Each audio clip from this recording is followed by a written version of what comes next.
line for open all mics, or if you want full commentary of Celtic against Dundee with Pat Bonner and Stuart Mitchell, you can find that online only at bbc.co.uk/Sport Scotland.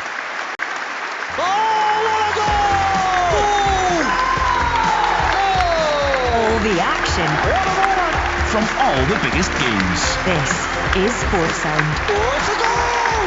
From BBC Radio Scotland.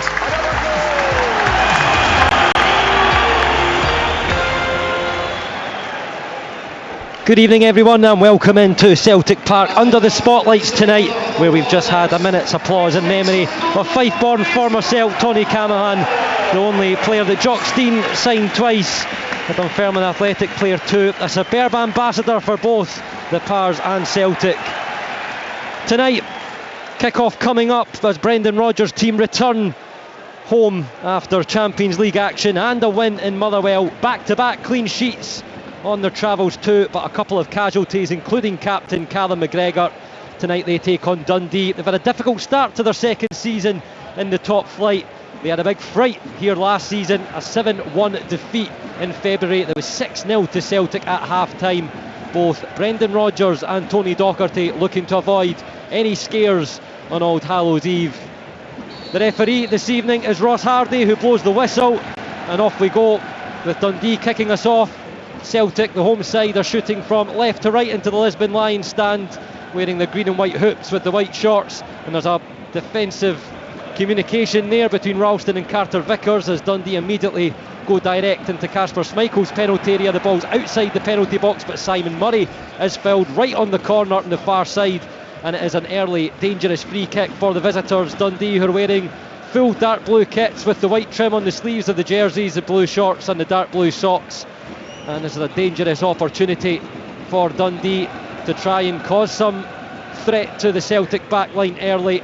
Only 40 seconds on the clock, while Cameron, one of the players, standing over, and there's about 6 or 7 waiting for the delivery. Celtic hold the defensive line just above the penalty spot as the referee blows the whistle. Right-footed delivery, clipped in high to the 6-yard box. It's commanding. There's Portales with the strike. A super save from Kasper Schmeichel earlier. And Antonio Portales only scored 2 goals last season. One of those was against Celtic in the defeat at Dens in April, and he wasn't too far away from opening the scoring at Celtic Park. Dundee corner, first of the game, about to be taken by Finlay Robertson on the bottom left corner. Delighted to say someone would be proud of a save like that sitting beside me. Former Celtic goalkeeper Pat Bonner, who will bring in just a moment to comment on that Kasper Schmeichel stop as Dundee get ready to threaten again. Right-footed corner clipped to the back post. Schmeichel comes out and claims commandingly, loses it, but he reels it back in with both hands and smothers gratefully. Celtic 0, Dundee 0, just about 2 minutes on the clock. The thoughts of Pat Bonner. Yeah, it was a good save, wasn't it? And he had to be alert right at the start of this game. It all came from a long ball from McCracken down the middle, and Trusty couldn't cope, and he got beat in the air and it was flicked on, caused panic in the Celtic defence, and then the free kick resulted from that. And and then the ball comes into the box. Trusty gets his head on it, knocks out Portales. Decent shot from the edge going into the right hand corner, and Schmeichel had to dive away to his right and come up with a big save at the start of this game. It's a massive stop as Celtic now go on the attack. Brendan Rodgers' side survived a couple of scares at Fir Park on Sunday, courtesy of Lennon Miller hitting the woodwork not once but twice, and they've survived a scary moment there to start the match, but they now gather possession and will look to apply that pressure onto Dundee, who've defended well and have won themselves a throw-in over on the far side for young Welsh youth international Ryan Astley to take. So to run through the team lineup, 6 changes for Celtic. Alistair Johnson, Scales, Vai, Hattati, Forrest and Maida all move to the bench. Ralston and Palma make first Premiership starts of the season. Carter Vickers is back for his first start since Slovan Bratislava and captains the side. Engels is in too. It's a first start of the season for Yang. Luke McCowan retains his starting spot. Kyogo stays in attack after Adamida's late injury against Motherwell on Sunday. Dundee, 3 changes for Tony Docherty from the defeat against St Johnstone. A swap in goal. Recent Scotland call-up John McCracken in for the injured Trevor Carson. Antonio Portales, who had that chance, starts in defence with Josh Mulligan coming in, Kimioto and Main dropping to the bench. Celtic also without Kuhn, McGregor and Ida as mentioned. Celtic put the delivery in. Here's Kyogo, takes on the chest, right footed. Some stop from McCracken. He stood tall and managed to stretch out the right footed toes to stop that one going in for Kyogo. It remains 0-0 somehow. 2 big chances, 4 minutes on the clock at Celtic Park. Celtic still in possession. Paulo Bernardo plays it to the left side, infield from Taylor, and now Celtic will try and cycle it back over to this near side. Cameron Carter-Vickers for Ralston, who's making his first Premiership start of the season tonight. Here's Trusty lining up with Carter-Vickers in the centre of defence. It's forward for Taylor and back out wide for Palmer. Carter-Vickers will just stretch to the near side while Austin Trusty holds the ball. Now the Celtic captain of the night takes it. Ralston spreads it, stretches it back across to that far side in front of the north stand. Celtic attacking in the left side. Palmer's having his shirt pulled. He manages to regain his balance, slipping the ball through, and it's cleared away by Astley in the Dundee defence once again. Yeah, and that was a big chance for Kyogo just there. It was Tony Ralston picking up a position, inside right position, high up the pitch, and then he plays a lovely little ball in. He got in very easily, Kyogo, down the side of the centre half, and when he chested almost into the path for a shot, you would expect that ball in the back of net. But McCracken just sticks out a leg. He stays big, as you rightly say, and he just sticks out a leg, and it kind of almost hit it off me. Didn't know too much about it, but that doesn't matter as long as it doesn't go in the back of the net. Chances on both ends at the start of this game. Probably didn't do enough justice to the touch that Kyogo took on the chest to set himself up, and the way he stretched that right foot to wrap it around the ball. But both teams having big chances in the opening 5.5 minutes. Celtic applying the pressure on the Dundee backline again. Paulo Bernardo takes in the centre of that Celtic midfield once again and plays it to Taylor. Infield now for Engels, back to Taylor once more. Greg Taylor returning to the Celtic side after injury, was on the substitutes bench against Motherwell, but didn't make an appearance in that 3-0 victory on Sunday afternoon. Yeah, the two players that I'm kind of almost looking tonight to see can they make an impact is Yang on the right hand side and Palma. They haven't had a lot of game time, maybe Yang a little bit more than Palma, but can they come in tonight and really say that they're part of the squad and they want to be part of the squad and they want to play week in, week out. Yang's on the ball, finds Engels, the ball through for Kyogo, and he just snatched at it to drag it wide, bursting through in pace. It was brilliant work by Arne Engels, who was in a tangle in the penalty area but somehow managed to find the ball through. Kyogo bursting onto it, but he just snatched at the shot a little too quickly and couldn't find the target. It remains Celtic 0, Dundee 0, 6.5 minutes on the clock. It was an incredible chance for him. You're right, he was so sharp, latching onto the ball before anybody else, and it took him right clear on top of the goal. I don't know whether he thought the goalkeeper was coming out and he had to take it maybe just a little bit quick, but you're right, he snatched at it and it goes right across the goalkeeper and past the right hand post. But what a chance. Pat, you and I were on duty at Motherwell on Sunday, and Kyogo was a bit quiet, you could say, by his standards, but he certainly started brightly tonight. Well, he's had two big chances, hasn't he? Two incredible chances, two chances you would expect him to put away actually, and that. So, but he won't care. But you know, we were. Stephen Cragen was commentating with me, and I was sort of kind of saying how quiet, and then suddenly he just comes into the action very quickly. So that's the making of great strikers. They don't have a lot to do, they may not do, but they come alive when it's important. The shot from range from Celtic, and it goes sailing over the crossbar from Arne Engels as he's looking to find the target. Will only be his second Scottish Premiership goal. His first was from the penalty spot in the 2-0 home win here against Heart of Midlothian. Dundee have survived the pressure so far in the opening 8 minutes of this match after having the first big chance through the centre-back Portales, who's at the right side of what appears to be a back four as they position just now for the goalkeeper John McCracken's goal kick. Right-footed high into the sky with the spotlight shining down above Celtic Park. Dundee tried to gather to create an attack. Cameron Carter-Vickers has the ball inside the Celtic D. Plays it to the far side for Austin Trusty, the two US international defenders linking up and showing off their partnership tonight to the home support. Trusty now on the far side of the centre circle, making his way over the halfway line. Greg Taylor picks up midway point of the Dundee half on the left side as Celtic go from left to right in the green and white. Now Carter Vickers on the near side of the centre circle. Anthony Ralston takes. A Scotland international finds Yang on the right side of the front Celtic 3. Nice little bit of trickery to move infield as Luke McCowan for support uses Engels. Nice little back heel. And Dundee managed to come away with the ball. Here's Lyle Cameron, the number 10, out for Robertson on the near side as they try to link up with some possession to play out of their own half. Now Larkesh finds Mulligan, drafted into the side tonight as Murray ahead. He'll pick up the loose ball after the tackle from Bernardo, and Silla will just calm things down with the use of Finlay Robertson, the boyhood Dundee fan.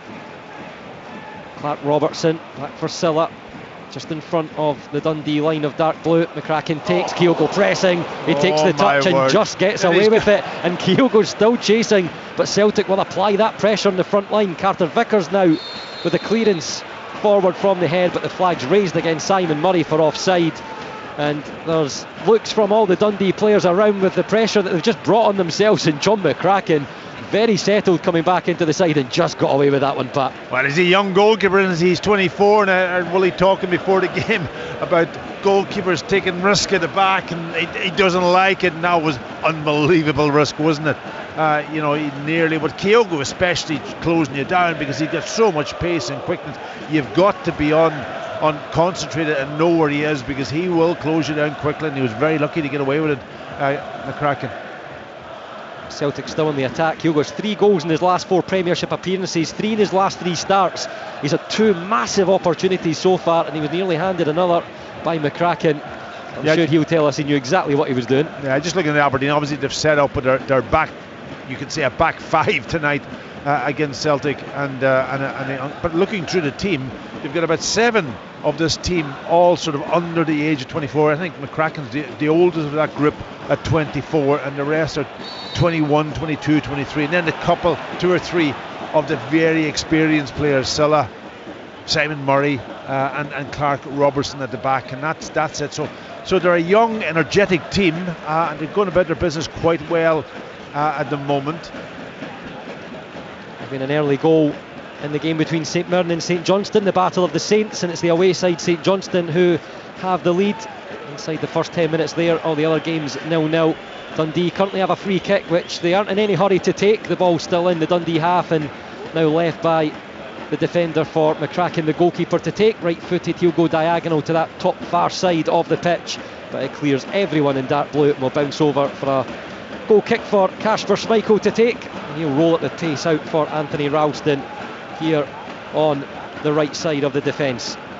He'll skip forward towards the halfway line and find the former Dundee man Luke McCowan, who shone again for Celtic on Sunday, and coming up against his former side after that deadline day move will feel quite strange, but he's settled in well at Celtic Park.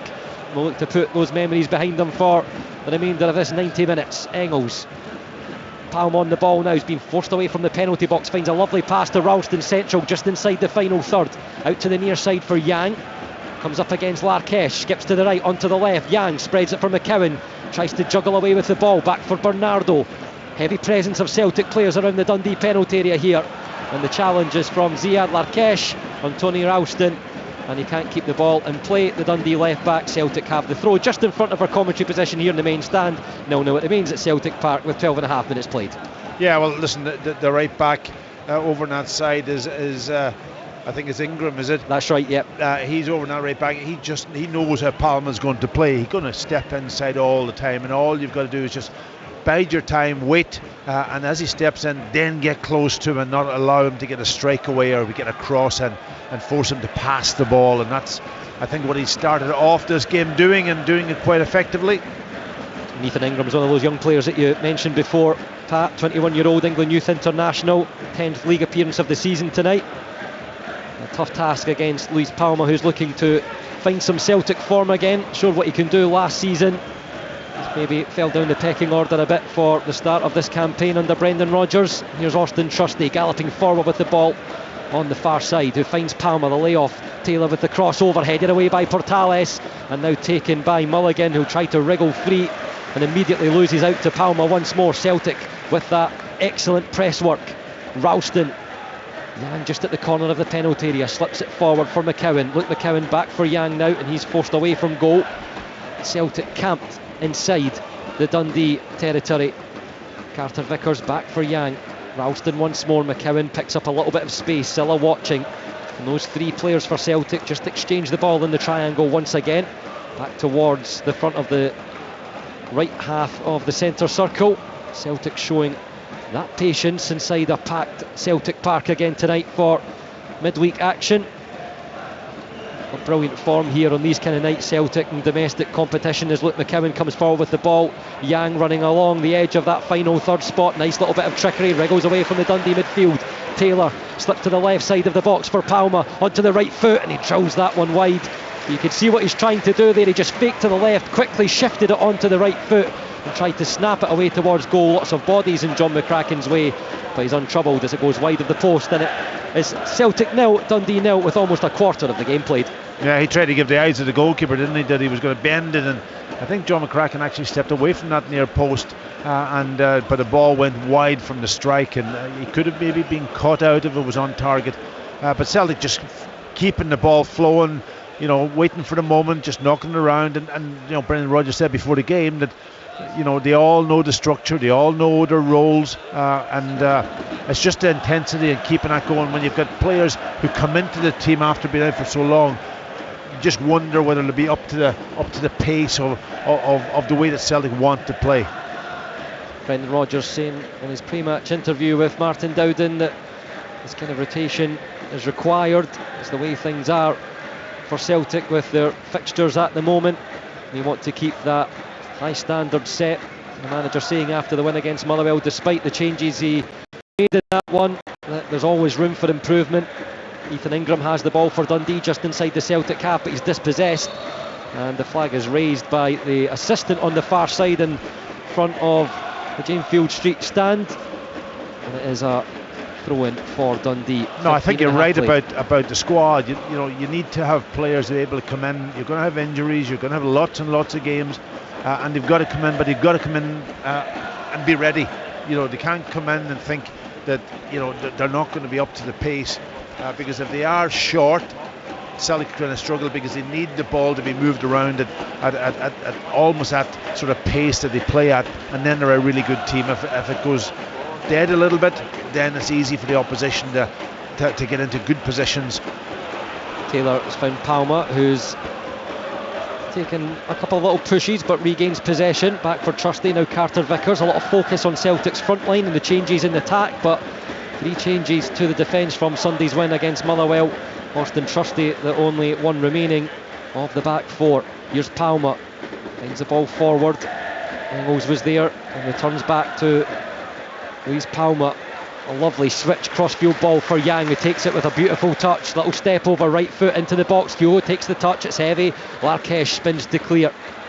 Dundee under pressure, Robertson can't get it any further. Ralston battling strongly with Zia Larkesh, and now there's Josh Mulligan showing his strength as he came bursting across and put his body in front, but Celtic smothering Dundee and keeping possession back up again. 17 minutes on the clock, 0-0. Taylor finds Palma, far side onto the right foot again. Now he'll go for the byline, left-footed cross. He whips it with a lot of pace, a lot of height, but it clears the crossbar over and out for the Dundee goal kick. 0-0 it remains. I don't mind that actually, because at this time, obviously he's up against a defender that thinks he's going to come inside, and he goes outside him and puts, okay, it's a bad cross, but at least it's making the defender think. Mix the game up, go both ways, and then the defender doesn't really, he's a tough time up against you. But if you're just consistent going in the one way all the time, defenders can actually read the situation so easily. He's been all over that far left side of attack, Luis Palma, so far in this game. Had the effort wide earlier, been forced back a few times, trying to mix it up to spark Celtic into creativity tonight. Header one, Silla now plays it forward for Dundee. Murray will chase and get in front of Carter Vickers, but the US international defender so commanding as he holds his place and heads away. Here's Ralston, and he's spun away wonderfully from Robertson. Crossfield ball to the far side for Palma, eyes on it all the way, but he misjudges the bounce, and frustration from the Celtic supporters, but an offer of apology and thanks from the winger, the Honduras international, as he apologises to Ralston for not making a bit more of that. Yeah. Listen, Dundee's so far they can't get a hold of the ball. That's their biggest issue. And when they do sort of put a tackle in and try and win the first one, then Celtic are all over the counter press on them, and they're winning the ball back quite easily. They can't get up the pitch at the moment, that's the problem. They're looking to do so here, Dundee, but it's guarded by Trusty, who passes back to Schmeichel. Remember, if you are joining us late, had that big save from Antonio Portales inside the first minute of the match. Kyogo coming close a couple of times, but it remains 0-0 between Celtic and Dundee inside Celtic Park on this Wednesday evening. A full fixture card in the Scottish Premiership tonight. The only goal scored by St Johnstone, who are leading away to St Mirren. Brendan Rodgers saying his team are fully focused on this match, but we will keep you across the result in the game between Aberdeen and Rangers 2, which many will have their eyes on tonight. Brendan Rodgers and his players might not, but Pat and I certainly will. We'll keep you across any updates there. There's been another goal for St Johnstone. They're now 2-0 ahead against St Mirren. We've had a difficult time of it in the last few weeks. Stephen Robinson's side, Simon Valakari, is certainly making an impression in his first couple of games as St Johnstone manager after having to be patient on a paperwork issue. Meanwhile, at Celtic Park, Dundee in possession through Mo Silla. Is back to Portales. Robertson now left-footed on the near side, will whip the ball in behind the Celtic defence. Murray will chase that as he always does. Carter Vickers sends it into the sky. Trusty will have to head it out of the penalty area. It's delicately touched down by the forehead of Carter Vickers, but he can't find the former Dundee man McCowan. Bursting forward is Larkesh into the penalty area, but he had a look up and didn't realise he was running out of space, and by the time he looked back at the ground, the ball had run over the white paint and out for the Celtic goal kick. Schmeichel's unhappy because he's kicked the ball away in the process, which has delayed things, and we get a talking to from referee Ross Hardy. Yeah, but he's just taken too many touches there. He just after he's laid the ball into his path, just play the ball in first time. And he had Simon Murray in the box, and he's a handful, but you've got to deliver the ball and see if he can get on the end of it. And that was a really good opportunity. But it was good play from Dundee in the build-up. They had lots of passes, kept the ball, just had time on the ball to control the game a little bit. Ralston now up the other end. His cross is blocked by Larkesh, who is going forward on that phase of attack. It's a French youth international, a loan from Queen's Park Rangers, the Dundee man. A number of loan signings for Tony Docherty again this season. 3 of them from that Burnley link-up that was announced in the last campaign. Mo Silla goes fiercely in with the sliding challenge to press the Celtic throat. So Ralston will have another to take. He'll find McCowan, who now moves it to Carter Vickers. Looks back towards this right side. Now Celtic looking to break into that attacking third again. Yang back for Ralston. Dundee camped in the dark blue right in front of the penalty area. Simon Murray's back there too. Everyone behind the ball. Anthony Ralston has it on the right boot studs. McCowan, 3 around in dark blue. His ball's tried to be forced through, but Finlay Robertson will get there with a header now in the air and send it away. Paulo Bernardo sweeps up to the applause of the Celtic fans. Now Trusty.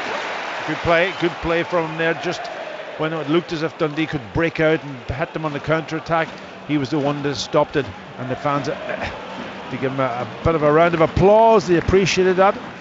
Here he is orchestrating again, the Portuguese midfielder, out for Taylor. Taylor finds Palma, far side, in line with the penalty spot. The quick link-up play with Engels. Palma on the right foot, vicious. He can't hit the target with it, though. It goes high and wide, but he's finding those little spaces, and despite what might have been said about Luis Palma at times by some of the Celtic supporters, wondering what his position is within the squad, it's looking bright early in this one, Pat. It remains. He's getting lots of the ball. It's the end product, of course, is vital, but he's getting lots and lots of ball down that left hand side. That time it was a little run from Engels, sort of almost a little bit, but underlapping, that took the defender Ingram away from the space, and then the space opened up, and that allowed Palma to drift inside very quickly, and there was lots of time for him to get a shot away. I thought he should have done better, maybe try and hit the target. It was well over the crossbar. Just hearing news that the second goal for St Johnstone appears to have been ruled out, so it's back to being a 1-0 lead for the Perth Saints in Paisley. Celtic frustrated, there's no decision given by the referee. Play will continue. The ball's cleared back towards Ralston in the Celtic right back area. Comes towards the halfway line. Right footed again. Looks to cut that diagonal across for Palmer. Takes the touch that time. He's up against Astley. Looks to go towards the byline. Cuts back. Engels there on the edge of the area. Right foot wrapped around. It's blocked by Antonio Portales. And now Mulligan with a chance to clear upfield. Murray looking to get in behind the Celtic defence, but Trusty cushions the header down. Inch perfect for the pass. Palma again on the far side. Step over in the penalty area. Tries to force it through. Ingram's there that time, but good strength by the Honduras international winger. And now we'll aim for this far side again. Celtic almost toying with Dundee as they have the ball inside the dark blue territory. Yeah, they've just dropped back right onto the edge of their 18-yard box defending. The cross there is blocked on the far side, and it will be the first Celtic corner of the evening, and a roar from the Celtic fans over in that corner. Yeah, that was a really good block earlier there from, it was actually Ingram. He'd swapped over with Ashley, who had gone out into his right back position. Then he took in a really responsible position back in almost in the centre, and when that shot came in from Ingles, he got his body behind him because it was travelling.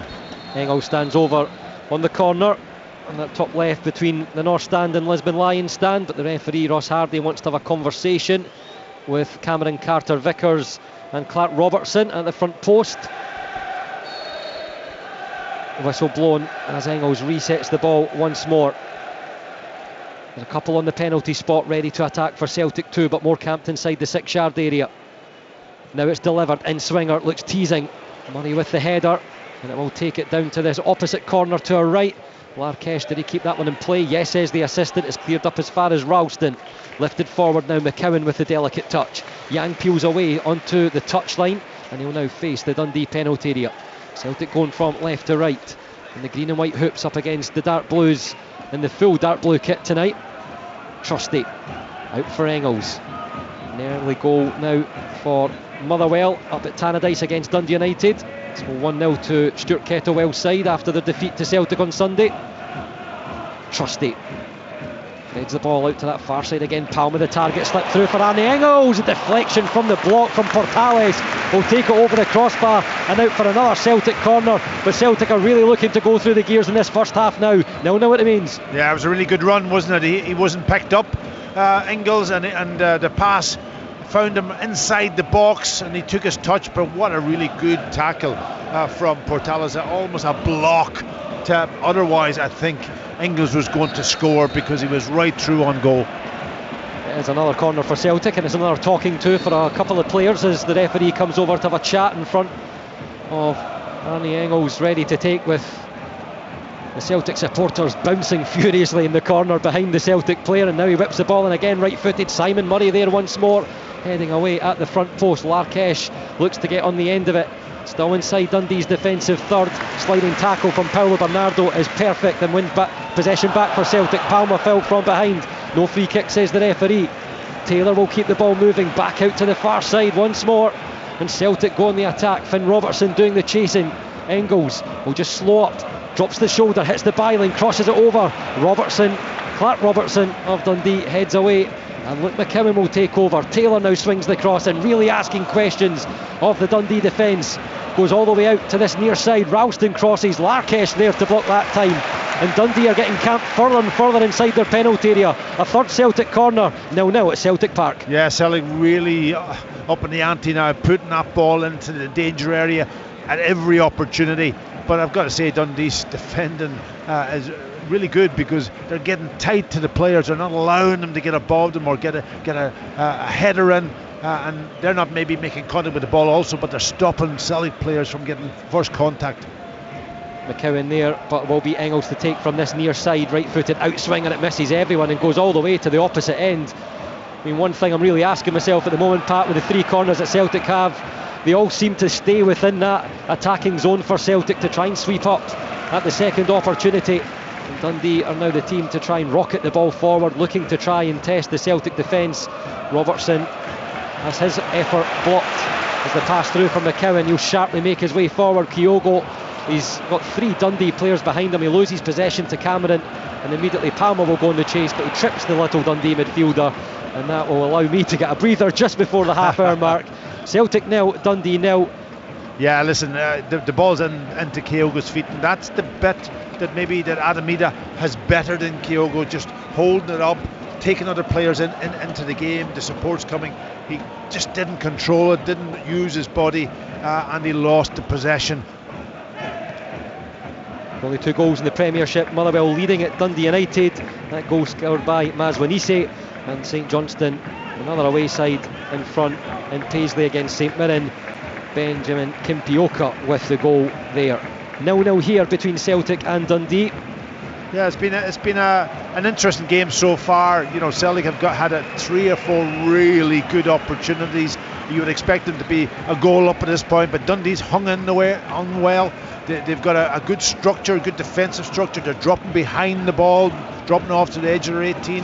Everybody's getting behind it, making it difficult for Celtic, forcing them to go from side to side. And Celtic just waiting and open for that sort of moment to come, that opening that they can go and again test McCracken in the goal. Palm on the ball again, driving across the midfield, finds Ralston near side, hangs up towards the back post. It's too heavy for Palmer, who was making his way in behind the collection that had gathered, but he's done superbly to keep the ball in play on the far side, and Celtic can keep the pressure on here.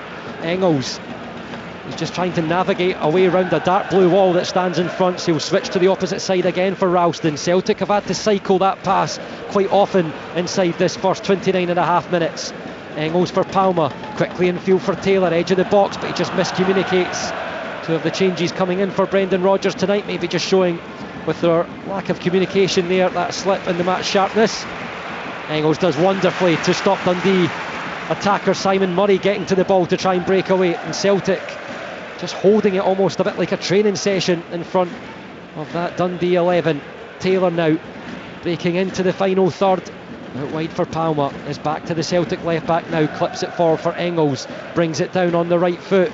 The shot comes through to Kyogo, who spins and is blocked again by Antonio Portales, who's throwing his body in front of everything in that Dundee penalty area inside the first half hour. Celtic 0, Dundee 0. Oh, it was a great block, wasn't it? You know, again the ball falls to Kyogo, he turns, swivels, and he takes one touch and then strikes on the second touch. But there was Portales going to ground and getting a block in, not even affording his goalkeeper to make a save. Really good defending. John McCracken, the man who was called up to the Scotland camp last month, will be very happy to see that defending in front of him, but it's a long thing to keep up for the rest of the night. An hour of the game to go, and Celtic right on with the pressure once more. Palmer for Taylor, turns back from the touchline, back for the winger with the bright yellow boots. Will now look into the midfield for Paulo Bernardo. Ralston, Yang in the final third, running at Larkesh onto the right foot, heading for the byline. Crossover, Larkesh blocks. Ralston's inside the penalty area and gets in Yang's way. Yang goes down again. McCowan tries a left-footed effort, and he guided it with some spin towards the far top left corner of John McCracken's goal, but it didn't bend in just at the last minute as Luke McCowan wanted to, as he aims for a strike against his former side. Celtic 0, Dundee 0, 31.5 minutes played. Yeah, Yang on the ball. I think it was actually Tony Ralston that tackled him and put him down, but the ball fell in to Luke McCowan, just inside the corner of the 18-yard box, and he plays it first time with that left foot, and it just goes about a couple of foot wide of the right hand post. Good effort, another chance for Celtic. Scott Tanser scored for St Mirren and Paisley to bring the Battle of the Saints to 1-1. Celtic have picked up possession again from the Dundee goal kick. You must be wondering what Dundee forward Simon Murray's thinking. He's not seen much of the ball inside the 32 minutes we've played so far this evening. Difficult task for the man, number 15, leading the line. Celtic go down the left side. Taylor for Palmer. What trickery can he pull out this time? The pass for Engels, laid off for Palmer again. Celtic with that quick rotation. McCowan back out wide. Taylor there for the short pass. Engels has it once more. Now Murray coming back to join that Dundee rearguard. Paulo Bernardo with a little layoff on this near side of Celtic, again attacking to our right into the Lisbon Lions stand. Ralston, Bernardo from side to side from Celtic. Taylor, and this cross goes straight into the hands of John McCracken. Kyogo was the only Celtic player in there making what looked to be a little late run across the penalty, Scott, Pat. Yeah. I think Brendan Rodgers will want to see more numbers getting in there when the ball's in that position. No, I think it's a fair point. that's where you're maybe a midfielder or one of the wide men when the ball's on the opposite side, just make a run into the box, go across people, and that. But at the moment they're kind of staying in their positions. They're moving the ball well. I think it's that movement off the ball that you're talking about, really enjoying and trying to mix it up a little bit, because it's a little bit kind of predictable at the moment from Dundee's perspective, and they have to just keep their concentration. McCracken has the ball again, but it clears everyone once more, and Simon Murray's furious. Mentioned a couple of moments ago what he must be thinking with how little he's seen of the ball in the 34 minutes played at Celtic Park.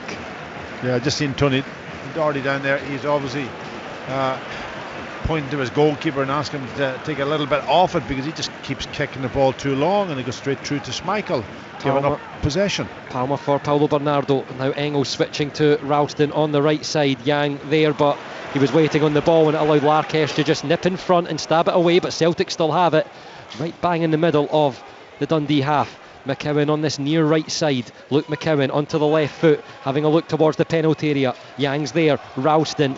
McCowan made the forward run, but it goes back in field to Yang. Carter Vickers now. Ian Trusty are edging further and further forward. Here's Palma, far side, cross with outside of the right foot. It's dropping, and somehow it's turned behind.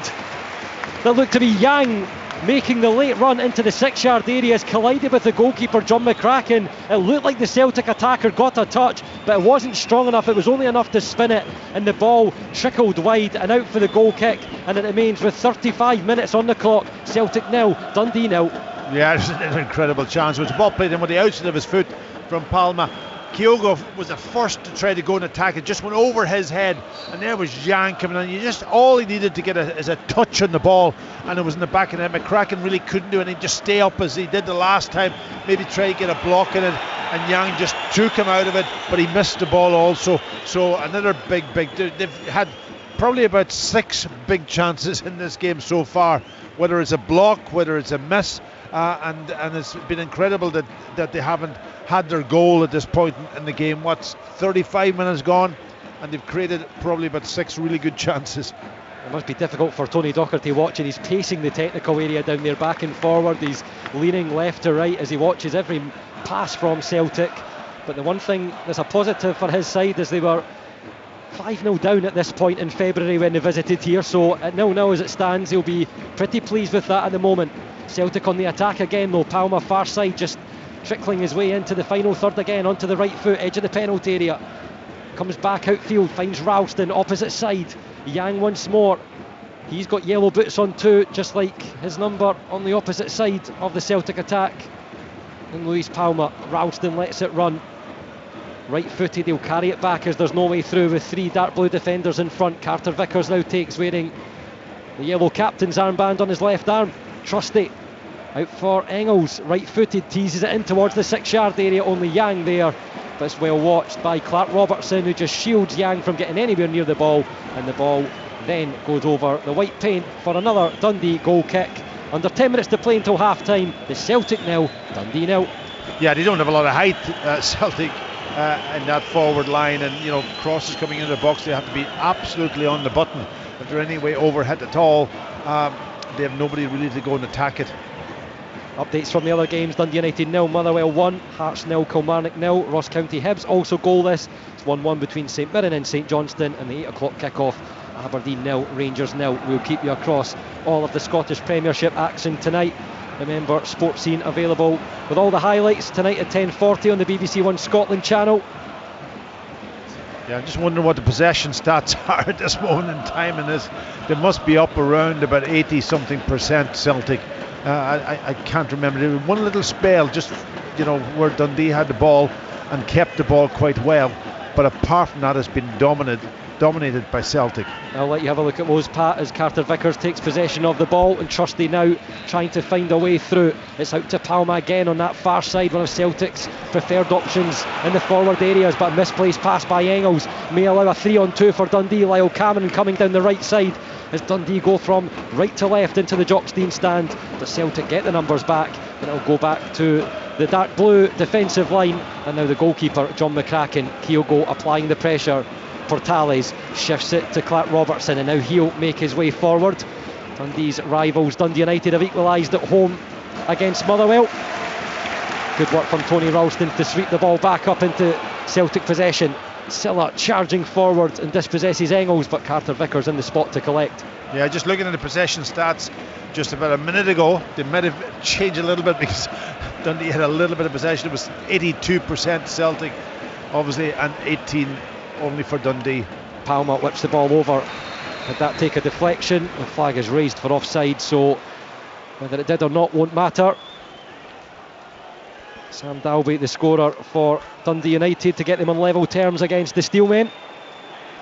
As Pat mentions the possession stats, it certainly has felt like the 80% that is being reported. Dundee have been solid in defence. You can hear whistles in the background from the home supporters, unhappy at the length of time it's taking for McCracken to go forward with the free kick. He aims towards the Celtic left back area where only Greg Taylor stands to head away. Lyle Cameron will now take the loose ball in the middle. He spins, goes down under the challenge from McCowan, and the referee Ross Hardy blows for the Dundee free kick.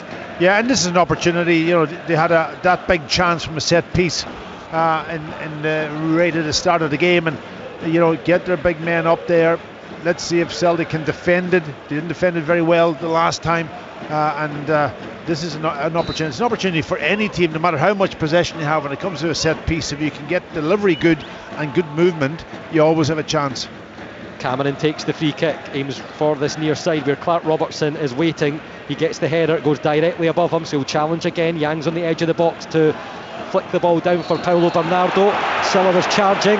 Celtic wanted the goal kick, but the referee has consulted with his assistant and awards the corner. Yeah. Celtic will protest, but it won't matter as it's an opportunity for Finlay Robertson to come across to take. It's Dundee's second of the night so far, and a rare opportunity to try and put some pressure and force a save out of Kasper Schmeichel. Once again 0-0 at Celtic Park. Yeah, well, they have the three centre halves up, and they've also got Silla, he's got in on top of the goalkeeper, but he's a big lad also, so they have a few targets that they can go and hit. Robertson raises both hands in his bottom left corner arc, whips it in, it's dipping at the front post, and McCowan's the first man, and he's the one to head away in the green and white. Luis Palma just took a heavy touch as the ball goes out of play, and Celtic supporters unhappy at how wasteful that is from the winger, and it just allows Dundee to stay up in Celtic's defensive zone. Well, I think they're more frustrated because it looked like there's a wee chance to maybe counter-attack, and he wasn't very good on the ball and allowed it just to go over the line, and that opportunity was gone. So that's the frustration, I think, a little bit. But that's what Dundee want. Dundee want obviously to stay in this game as long as they can. We're now nearly up in over 40 minutes, and it's still 0-0, and that frustration then can affect the players on the pitch from Celtic. But here's a counter-attack. Brilliant pressing, and Celtic are off. They could have 4-on-4 here. Palma just hesitates a split second, back for Paulo Bernardo. He loops it out for Greg Taylor on the far side, but Dundee now have the numbers back to Celtic's frustration in the stands. Carter Vickers will just calm things down. The pass out for Ralston, inverted kind of full-back position now in field, goes back to the man wearing the armband to lead Celtic this evening. Trusty now. Taylor, Greg Taylor, look towards Palma, opts to go in field once more. Celtic just cycling the ball between the back four. McCowan drops in field to take over possession. Ralston's moved forward, the layoff for Yang. He'll loop it towards the byline. McCowan's made the move. Silla watching. Luke McCowan tries to find the space to cross, and he does so. Teases it in, and it's up in the air from Ethan Ingram and cleared away towards Carter Vickers. Can he find Yang? Yes, he can. Yang now cross field for Trusty. Space on the far side for Taylor. Celtic supporters want it moved quickly. Palma takes. Heavy touch. Bernardo in possession. Can he shift it onto the right foot? Now onto the left. It's Paulo Bernardo! And it just goes wide. Looking to caress it beyond John McCracken, but that much more appreciated by the Celtic supporters. Just a couple of minutes to go until half time. Celtic 0, Dundee 0 on BBC Sports Sound. Yeah, good play from Bernardo. He found himself higher up the pitch than where he's been asked to play. Where he is good around the edge of the box, and he goes to his right, then drops his shoulders, comes back on his left, and tries a kind of a very casual shot to bend it round the goalkeeper. McCracken didn't move very quickly, so he almost read it that it was going wide of the post. Tense night in the Scottish Premiership. With the midweek card, Clark Robertson up to win the header, but Kyogo's went down and his shoulder. He's showing real frustration and pain as he's touched with his hand the shoulder, and he keeps holding on. He's slowly getting back to his feet to make his way forward now as Palmer has it on the far side, but he hasn't left the shoulder alone. He's stretching back around behind his neck, and he doesn't look comfortable as he tries to shake it off. Here's Taylor now on the ball. Palmer, right-footed. He's looking infield towards the penalty area, hoping for runners, but he'll play it across to Ralston. Ralston out for Yang, hoping to hit the penalty box. He's inside now, back onto the left foot, turns into Simon Murray. Yang still has it. The layoff for Bernardo, and it's Mulligan not allowing the shot. McCowan, and that one's blocked by Silla, headed back in by Taylor. Engels uses his body, fouls the Dundee defender, and that will take the pressure off for the Dundee free kick. It's Celtic 0, Dundee 0, a minute of normal time to go. Yeah, just as he shift that ball, Sally, I thought Tony Ralston there, he was in a very good position, picking up that sort of inside right, just about 3 or 4 yards outside the box, and I thought the space was there for him to just take it on his right foot and try a strike. They've worked the ball from side to side, they're waiting for the opening, waiting for the space to be created, and then when it arrives, going to take a chance, because you never know your luck. It could be a deflection, it could be one of these fantastic shots that you hit once every so often and it ends up in the back of the net, but if you don't take it on, you'll never know. Fourth official Craig Napier stepped out to the touchline with the board in his hands, but hasn't lit up the number yet, so we'll keep you posted on that one. As Kasper Schmeichel has the ball in his penalty area, moves it for Carter Vickers, who's shown urgency with only 15 seconds left of regulation time in the first half. Celtic looking to make something happen here. Luke McCowan will accept the throw-in, midway point of Dundee's half. All the way back to the halfway line for Ralston. Infield now for Cameron. Carter Vickers. 2 is the signal from the fourth official for added on minutes at the end of opening 45. Palmer has it far side. Taylor goes on the overlap, the layoff, and he tips that one across, but he angles it out of the pitch, and John McCracken will be in no hurry to take this goal kick for Dundee in the light blue jersey, and it remains Celtic 0, Dundee 0. What will Brendan Rodgers' real frustration be from this first half, do you think, Pat? Well, just that they haven't put the ball in the back of the net, to be honest. They've created numerous chances, big chances. There was some fantastic blocks from Dundee, you've got to say, with that down to good defending, but there were also a couple from Kyogo that you expect them to put in the back of the net. So just to have that little bit more composure on the finish at the end, but the rest of it is they've dominated possession, they've moved the ball quite well, maybe a little bit more movement off the ball in those forward areas, just to drag Dundee defenders out of their sort of comfortable positions. There's been a goal at Pittodrie, just over the half hour played. It's Aberdeen 1, Rangers 0. Nicky Devlin, the goal scorer, up in the northeast. Well, that'll liven up the crowd here, they've just heard it. There's also a bit of frustration towards the time McCracken is taken with the kick for Dundee. It's bouncing around in the midfield. Hearts have taken the lead at Tynecastle against Kilmarnock, so only 2 scoreless games in the Scottish Premiership tonight here at Celtic Park, and up in Dingwall between Ross County and Hibernian. Celtic with about half a second left of the added on time here. Tony Docherty clocking up the steps in his technical area. Celtic breaking forward. Here's Lewis Palmer, left side. The supporters now, I think, have heard about that goal at Pittodrie. Will it cheer Celtic on to an effort on goal? Taylor has to retreat. Trusty has it. Carter Vickers now just settles down. Anthony Ralston, he has 4 in the penalty box. He opts for the short pass to Yang, and now he's forced away by Finn Robertson. Carter Vickers finds McCowan in the pocket. Bernardo keeps it moving, and the whistle goes from the referee, Ross Hardy. There is a sense of frustration around Celtic Park as the score remains goalless at the half-time interval, but it was a frantic start. Antonio Portales with the effort after the Dundee free kick, forcing a save from Kasper Schmeichel. Kyogo with 2 glorious opportunities right after. The first, a big save from John McCracken. The second, dragged wide. Luke McCowan aimed towards goal as he looked to add to his Celtic tally against his former club, but couldn't find the target.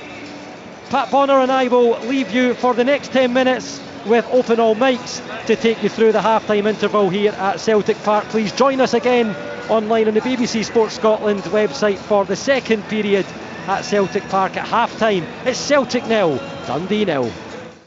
And then with Shinnie's shot. And they had a spell before that where it looks all right, they're getting the better of them now, they're really getting into positions, they get a goal, they're unlucky not to be 2 up. There have been a few controversial decisions. This game has taken off now.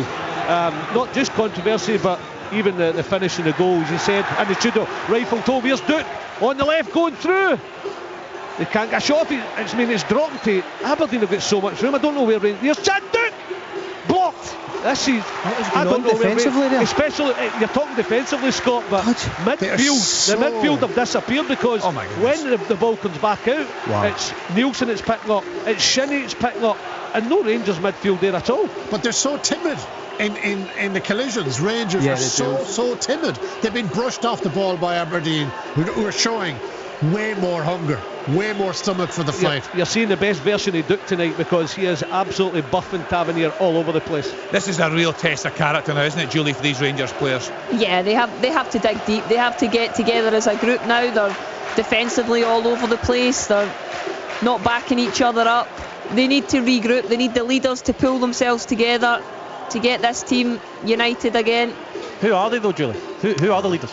Well, you would think it'd be your captain. The captain's just been bossed off the ball twice, as Doddsy says, and his duels with Duke. And I know Duke's a strong boy, but he's got to do better than that. The defending for the goal is horrific, Doddsy. Wait to see it back. It's shocking. Devlin just turns and it's too easy to put the ball in. Then nobody picks Keskin up. He flicks ahead and it falls to Devlin. It's fallen to Aberdeen players time after time. And if it's not forwards, it's the midfielders that's picking up at the edge of the box. And Rangers just look as if they're wobbling. Billy, what's the atmosphere? It sounds terrific coming through. You knew that was going to happen. And with Conor Barron coming back here. I've not seen Aberdeen fans up for it like this for a long time. Seriously, they're contending every free kick, every push, every tackle, and then when they get the goals, they've just hit the roof. Right, still playing at Tannadice, Rory.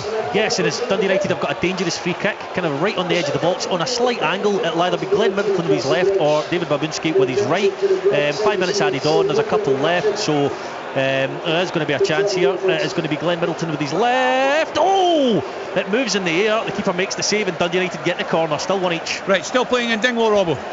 No, it's half time ages ago. Shouted in, yeah. So I didn't get that. So goalless up there. Big night you feel for David Gray. Hibs desperately in need of a result, but County very decent at home. And looking through Paisley, an injury there. Yeah, it's Charles Dunn. They had a clash with, I think it was Saribi on the far side. He lunged in a little bit, Charles Dunn, and I think he's nicked his hamstring. Richard Taylor, who's just back after a hernia up, I think he's back on the bench for the first time in a while. He's getting ready to come on, but we're probably about a minute. Well, we had about a minute to go, but obviously with the stoppage, we'll probably still have another minute or two left. Right, and still game going on there at Tynecastle. Derek. Yep, still Hearts 1 up deservedly. So it hasn't been the greatest for most part, but I tell you what, the goal's a thing of beauty. Tell you what, there's a VAR shout here. Yeah, there is a VAR shout. It looks a shout as well. Half time, Kenny. Thanks, Derek. So 1-0 to Hearts. There's He's a great move. Look, right. So tell us what's happened. Tell us what happened, Dodgy. Everybody was playing on, and it just stopped, and he was in the middle. He was talking to the VAR team, Don Robertson. John Souter's arm. Yeah. Right. They must be checking. That's what I was thinking. They must be checking a penalty. Aberdeen fans turning round, just staring up at the monitors behind me in the hospitality boxes. They think it's going to be a penalty. Duke's got the ball. Half time at Tannadice, 1 each. Thanks, you can tell me better. Right, here a better angle here, I hope. Here we go now. Oh, his arm's out, isn't it? You can see it starts. He's got his 2 arms behind his back initially. Yeah, and then I think he's going to give this. Would you give it, Dodgy? I think he's going to give it. I think his arm moves slightly to the ball. Looking at that, I agree with you, Dodgy. It looks like he moves his arm as he goes to head the ball. Yeah. Sorry, I've just had a quick look at the screen in front of me. Why is he ducking down to head the ball? Before he can kick it with his left foot? Good point, Chris. Yeah, penalty given. Yeah, the cheer tells you the full story up there. What a moment this could be for Aberdeen. Already a goal up thanks to that terrific finish from Nicky Devlin just past the half-hour mark. Remember, it's a 8 o'clock kick-off there at Pittodrie, so still time to go. We can see John Souter protesting on the screen there, but it's of no use to Rangers. Thanks to Stephen, 1 apiece through there in Paisley. St Johnstone went ahead, St Mirren through a great equaliser through Scott Tanser, so 1 apiece in that game. And now we await this penalty at Pittodrie, Billy Dodds. This is a massive moment in this match, and potentially a massive moment in the season. It certainly is. I mean, Aberdeen have been sensational. They were the team pushing, they're right up for it, they get the goal, they hit the post, and now they get the penalty. And McGrath, you want a man with a bit of experience in this moment. He's been a good break, obviously, since he's gone to the screen. John Beaton, McGrath, he's looking at it, he's looking at the ref, he's blowing McGrath up. Saved! Oh my word, it is one of the worst penalties I have seen for a long time. Wait till you see this. I don't know if he's trying to do him with the eyes, if he's going to open up the body and put it to the other side, but he's closed his foot and he's tried to reverse it, and I'll tell you what, Butland has read him and just dropped on the ball. He could have put his cap on it. That was a shocking penalty, wasn't it? You expect so much better from Jamie McGrath. Yeah, he's normally so good from that distance. There's little pace, it's not anywhere near the corner. It only looks good if it is in the back. He's duffed it. It's like one of my 7 irons. Absolutely duffed it. He's side-footed it, Dodds. Even when you duff it, you have reverse it better through than that. So, right, he's tried to know what he's trying to do, Scott. We've done it, and you see the modern day player practicing him. He's trying to open up the body, as if say, I'm putting it to your left, and then looking at him, and he just closed the foot and try to reverse it and send him the wrong way, and he's dribbled it to him. I just wonder why, because he's usually so good in the penalty mark, isn't it, McGrath? I think there's some of the penalties he's scored for St Mirren. I mean, technically very, very good. He must be that confident, but if he thinks he's going to send Butland the wrong way, listen, that's a big moment in the game, because 2-0 up, get into half time, maybe more, they're causing Rangers all sorts of problems. Not to take that could maybe come back to haunt them. I mean, they could be 3-0 down here. I mean, the goal, quite shitty off the post, missed penalty. This game should be done. If Rangers get it 1-0, they'll be blessed. Yeah. It's a great heart from that, won't they? They're going to need to show heart in the second half, because they look so timid all over the park. They've got away with it in the first half if it's just 1-0 so far. But what have they got to throw back at Aberdeen? Nothing on the evidence of the first half. No. Celtic 0, Dundee 0 half time. Also half time at Tannadice. Dundee United 1, Motherwell 1, Hearts 1, Kilmarnock 0, Ross County 0, Hibs 0, St Mirren 1, St Johnstone 1, and quite remarkably, it should be more, Aberdeen 1, Rangers 0. We've got about 4 minutes to play until the break there. Billy Dodds, is there anything that Philippe Clement will be looking to change tactically, change in terms of personnel when they come out for the second half? I think he'll give them a rocket first and foremost and say you've got to show steel, you've got to show all the words, the character, the determination, because you're actually just bowing down to this Aberdeen team. They're just, I think somebody said it in the studio earlier on about you need leadership, and it's another word I said about lack of pace. But now they've got themselves into a situation where if they're losing games or if they're not playing well in games, we talked about the leadership qualities as well. So no pace, no leadership, and that's exactly what they've lacked tonight. When the going's got tough, they've needed somebody to give me the ball or fly into a tackle or just break something up and keep the ball, but they've not. They've actually just laying down, and Aberdeen have battered them for the last 15-20 minutes. Remember the time we used to talk about the gap between Celtic and Rangers? Everyone's talking, is there a gap? How big is the gap?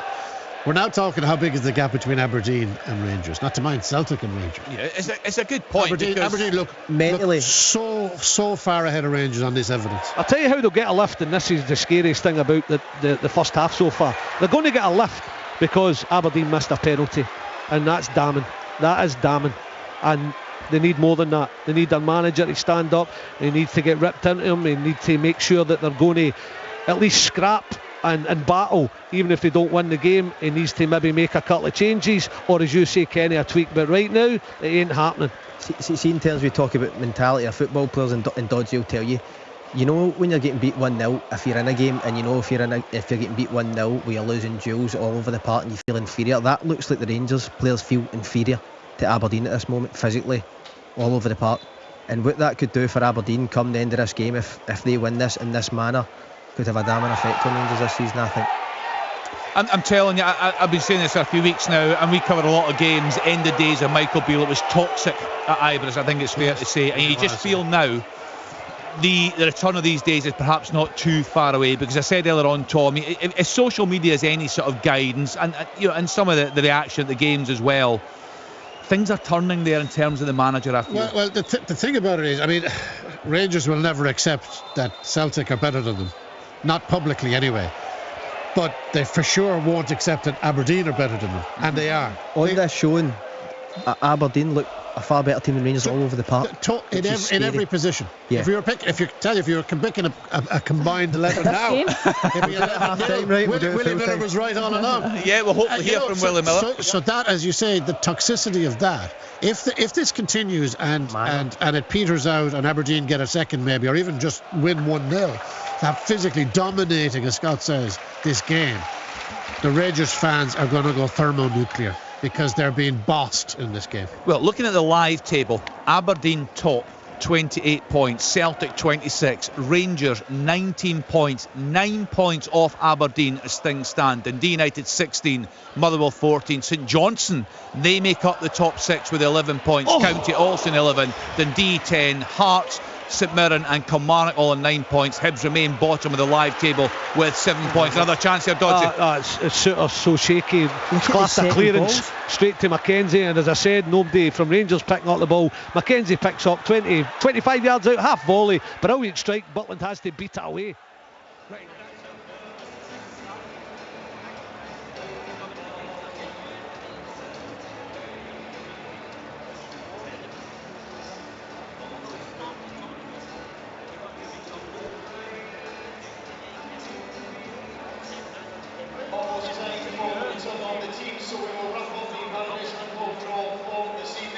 We're still waiting for our winner, so check your pockets and check those tickets. If you have Ethan Echo 4328, you can collect your first prize over at the Celtic Pools office after the match, which means the only thing that's left. Again, it was from distance, taking a deflection, but just going wide of the targets. Kelly were really struggling in attack. They produced their best moment on 37 minutes. It was a Kennedy corner, finding Armstrong lurking at the edge of the box, but his strike comfortably saved by Gordon in goal. For most part, there was a real lack of quality, but it all changed in 44 minutes.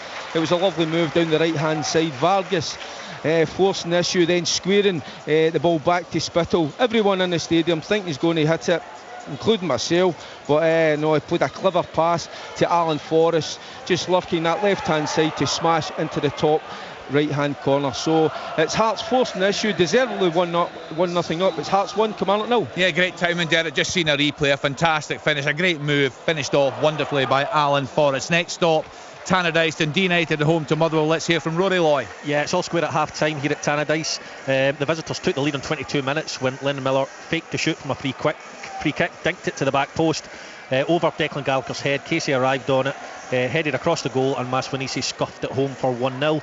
Trapanovsky did reply up the other end with a shot, however Oxborough saved it.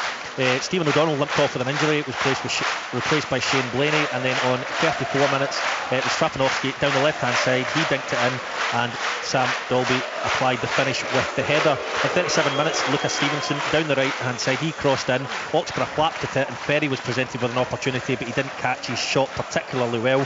And then right on half time, Middleton had a free kick which was well saved by Oxborough. So all to play for in the second half, one apiece here at Tannadice. And all to play for at Celtic Park, Martin Dowden. Yeah, half time, Celtic 0, Dundee 0. Job done for Dundee so far. They've stuck so well to the game plan, just closing off spaces and angles around the area. They really are frustrating Celtic. It was Tony Docherty's side who threatened first. Oh, he's offside. My word, that would have been some turn around for Rangers. They have offered nothing in the game. Bayrami does brilliantly, a run down the left, in the box, crosses it. McCausland is 2 yards out, taps in the net, and the linesman's flag goes up just as he pops it into the net. Big let off for Aberdeen. First instinct there in the studio? I think it's the initial pass to Dessers. I think that they'll have flagged them offside. It does look tight though when you see it there. It is tight. Having a look. What about the one that was crossed over? Was he behind him, McCausland?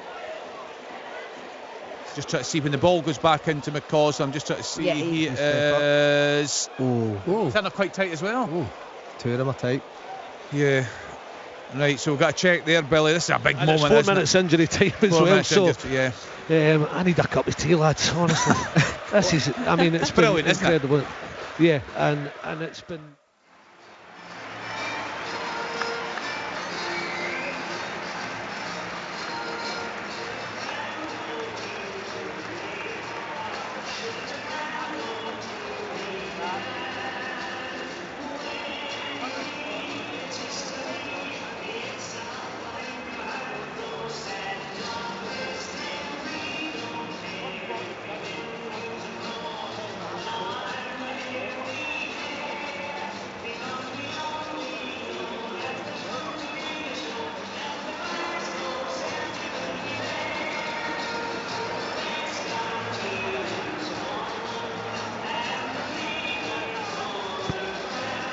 Welcome back inside Celtic Park, where we're all set for the second half.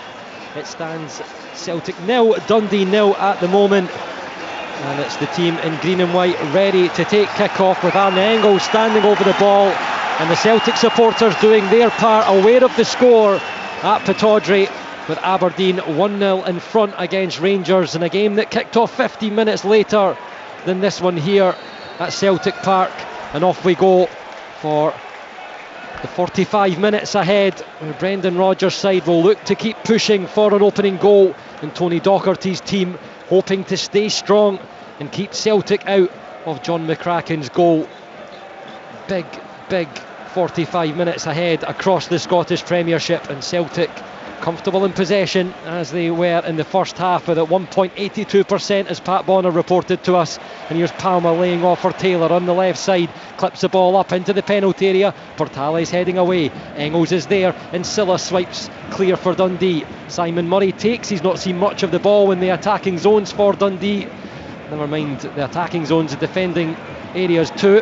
Carter Vickers can't keep it in play in front of Tony Docherty's technical area, just in front of our commentary position in the main stand, so it will be a Dundee throw. Celtic looking to keep up a fantastic record against Dundee. They're looking to make it 40 league meetings unbeaten tonight. Wow, that's an incredible stat, isn't it? They've only gone 40 plus unbeaten against Partick Thistle. That was 48 games between 1897 and 1923. So that just tells you how much of a run Celtic have been on against Dundee. This was a difficult venue for the Dark Blues back in February last season, when they were 6-0 down at half time, but it's been a much better defensive performance from Tony Docherty's side this time. Ball forward from Celtic, Yang takes it, charging into the penalty area. Clark Robertson and Ziad Larkesh do the defending, and it's the French youth international on loan from Queen's Park Rangers who sends it away, but only back to the Celtic defensive line, which has creeped over the halfway mark. Good work from Lyle Cameron, sweeps the ball away, goes down, no free kick. Kyogo has it, edge of the area, onto the right foot, still in amongst three, and shoots just wide of John McCracken's goal. But Kyogo, who took a knock in the first half and was holding his shoulder, has certainly come out with a spark in the second half. Now we know what it means. Yeah, and you know, he's inside the box. The only thing on his mind was to try to get turned and get a shot away, but he just wasn't able to hit the target and went well over the crossbar. But yeah, Celtic desperate for that breakthrough to take a little bit of pressure away, because the longer the game goes on, it stays 0-0, they will get a little bit more frustrated, and the crowd will also get frustrated. But Dundee have got to keep doing their job, working hard, working across the pitch as Celtic changes from side to side. Here's Yang driving infield just inside that final third again. He tried to slip the ball for Paolo Bernardo, but Josh Mulligan was watching. He's one of the changes for Dundee tonight. We'll run through the team line shortly if you didn't join us at the start for the commentary here of Celtic Dundee 0-0. Luis Palma, left side of the penalty area, onto the right foot, looks for the pass, and it trickles all the way across the penalty spot to be cleared away by Dundee. Simon Murray, the lone man, up challenging with Austin Trusty and Cameron Carter-Vickers, and Trusty does superbly to angle that ball back. It was quite a tight route through to Kasper Schmeichel standing in the penalty area, but he'll now keep the ball moving to Carter-Vickers. I've got to go back to that opportunity for Palma. He's up 1v1 with the defender, driving into the box, and he goes and elects to try to pick somebody out when he just should be dropping the shoulder and taking. There he goes again. Go and take the guy on, make the guy make a decision. Should he tackle him, should he not tackle him? But he just took the easy option for me. It's just not clicking for Celtic in attack tonight as it stands. Luis Palma, crossfield for Ralston. Pressure still being applied. Yang decides against the overlap, left-footed, stabs it in towards Kyogo, defended by Portales. Yang picks up again, he's still running across field. Palma, right foot towards goal, pushed away strongly by John McCracken, because that one looked like it was about to nestle in the bottom right corner. But good goalkeeping again from the recent Scotland call-up. Celtic 0, Dundee 0, Celtic corner. Yeah, he's seen it all the way, McCracken. You know, it was a good strike, it was bending in that sort of left-hand side, but he had all the time, I think, to move his feet and get across and make the save, one that I would expect him to make. Engels corner from the far top left side of the pitch between the North Stand and Jock Stein Stand here at Celtic Park. Right footed, it's low, swinging in, cleared away by Silla, who became rushing out at the front post, and John McCracken tells his players to get out of the penalty area. Celtic have it through Luke McCowan, threads it back into the box. Yang across, Kyogo's there. Oh, another great save. Ball still alive. Cut back, blocked on the line. Screams of handball. Kyogo sends it over the crossbar. Wow, what a phase of play that was here at Celtic Park. But Brendan Rodgers' side can't get the ball over the goal line, and it stays Celtic 0, Dundee 0. Well, that was a save, wasn't it? It was an unbelievable save. Away to his left-hand side. It was like a reaction save. The big hand came out. He was flying through the air to keep the ball from going over the goal line. And then the follow-up, of course, there was a few ricochets, a few blocks again. Celtic just struggling to get that into the back of the net. The goalkeeper gets booked for time wasting from the referee. He reacted to the crowd's frustration, the referee. But what a save it was, I've got to say.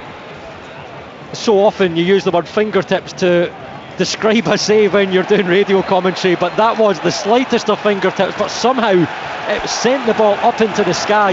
Remarkable goalkeeping from John McCracken, who's coming for some criticism in recent weeks. He was dropped for Trevor Carson, who was the goalkeeper that kept a clean sheet in the win away to Motherwell just about 11 days ago, and he's kept Celtic out again tonight inside Celtic Park. Palma has the ball again inside the final third. Arne Engels takes it in the midfield. It's on his right foot, looks in field. Paulo Bernardo takes, he has to draw back to take it under control. Ralston, corner of the box, sends it over, headed away by Portales. Kyogo was sneaking in behind. 0-0 it stays. Cameron Carter-Vickers gets in front of Simon Murray, just in front of the centre circle. Taylor comes across, gets his body in front of Silla. Now Engels, forward for Kyogo, inside the D, finds Luke McCowan. It's charged down by Ryan Ashley, and it's sent down towards the corner flag. The ball takes a bit of spin, stays in play. Palma collects. Greg Taylor now for Celtic. Paulo Bernardo takes it onto the right foot, looks across to that far side of the pitch. Celtic going from right to left. Ralston oversteps the ball and then goes in carelessly in the challenge. The Dundee defender goes down. It was Finlay Robertson getting his body in the way. Dundee have the free kick, and John McCracken has come all the way out into the midway point of the Dundee half to have a word with someone who's getting ready to take the free kick. And you need to be careful, because as you just described, Pat Bonner, he's in the referee's book for the yellow card for time wasting just moments ago. Yeah, he is, but you know, I think he deserves maybe a little bit of time to get his breath back, to be honest, after that save he made. But you know, Celtic just up on the ante in the second half, very similar to the first half, creating the big chances, but it doesn't go in the back of the net. But it just takes one, and then the floodgates could open, because they've made unbelievable amount of chances in this game so far. There's often descriptions made about Celtic Park on Champions League nights and midweek under the lights, but tonight the Celtic supporters know how things stand. Aberdeen 2 points ahead as it stands, with a 1-0 lead over Rangers at the top of the Premiership table. And as they send the ball forward, Ingram turns it behind for another Celtic corner, taken quickly, bottom left arc. Engels takes it for Palma. It's short across the box. Paulo Bernardo will have to sprint across to the far side. Yang's there to help out. The touch was there from Dundee's number 21, Larkesh. Celtic still hold the ball on that far right wing, going from right to left into the Jockstein stand. Cameron Carter-Vickers steps forward to help out. How is this game still goalless with the chances we've had in this game early in both halves? Ralston now crosses over. The aim is Palma, but it won't get beyond Ingram, who stands in the 6-yard area. Lovely work from Simon Murray, midway point of the Dundee half. He's fouled, brought down, and the referee comes rushing across and shows the yellow card to the Celtic left back Greg Taylor, who bemoans the positioning of his partner Austin Trusty. Dundee free kick, 8.5 minutes played in the second half. Celtic 0, Dundee 0. Yeah, it was almost like nearly a breakaway from Simon Murray. You know that he's got a little bit of pace. He works hard across the front line on his own today. Hasn't been on the ball too much, but that time he was breaking away, and Greg Taylor just takes him down, puts his hands on his back, pushes him over. Deserves a yellow card, I think, for that one.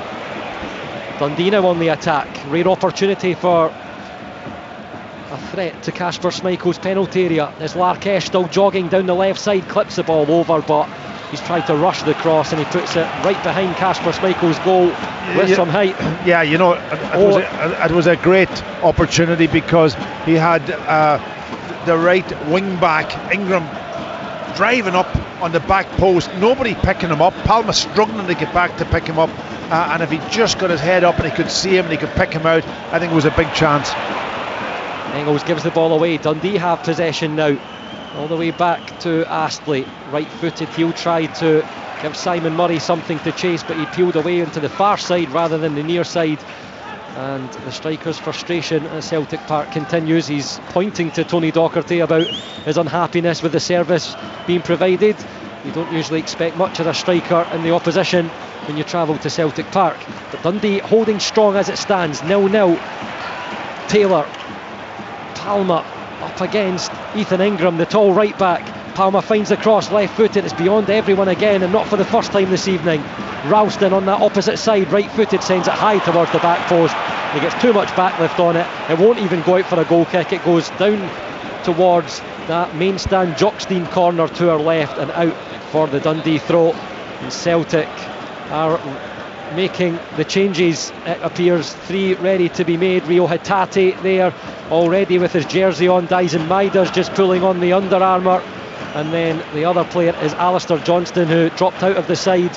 So just like we saw earlier in the League Cup here against Falkirk, Pat Bonner, Brendan Rodgers has had enough of what he's seen so far. He knows the pressure's on with the result at Pittodrie, and he's willing to make the triple change. Yeah, well listen, he can go to the bench at any time. He's gone a little bit early to the Ace on 55 minutes because he knows that this is a vital game to get the 3 points, but he doesn't want to drop anything here to this Dundee team, and so he's gone with 3 players, all regular players. You've got to say players are going to come in and probably even up the tempo again, especially Maeda on this left hand side.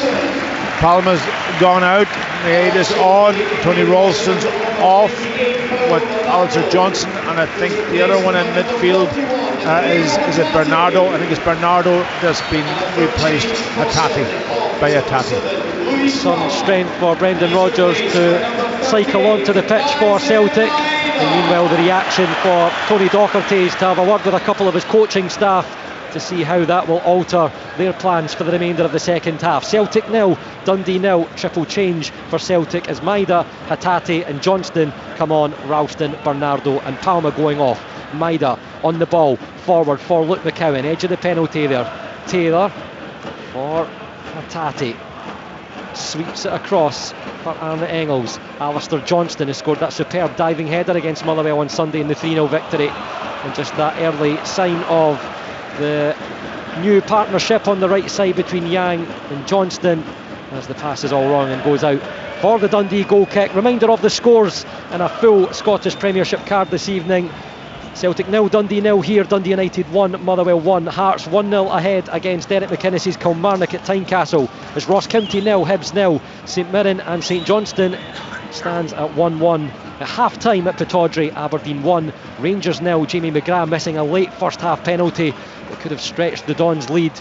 And a big night in the North East, a big night across the Scottish Premiership. Remember, Sports Scene this evening, 10:40 on BBC One Scotland. You can watch all the highlights and goals and the big chances here from Celtic Park.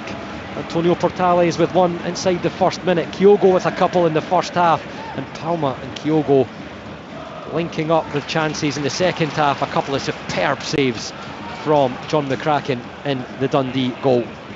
Spoke earlier about the form of Celtic against Dundee. It's a remarkable Celtic midweek start. They're unbeaten in 37 midweek home games in the Scottish Premiership across Tuesdays, Wednesdays and Thursdays. Won the last 22 in a row by an aggregate score of 63-6. They're still looking for an opening goal tonight though.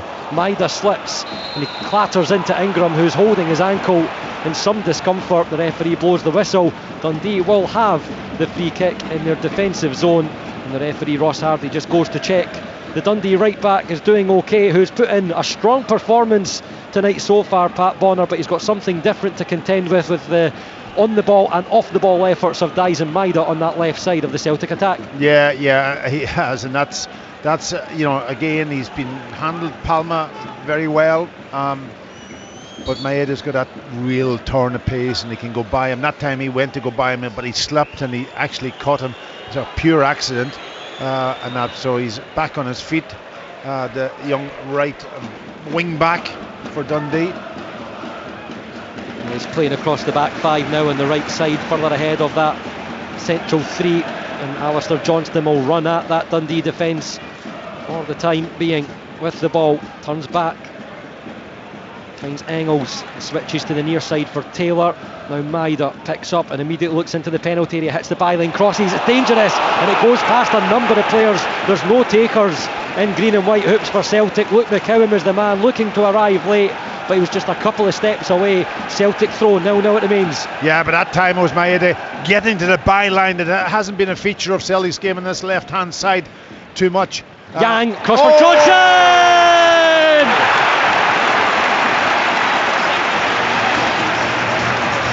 Alistair Johnston does it again. That's incredible, isn't it?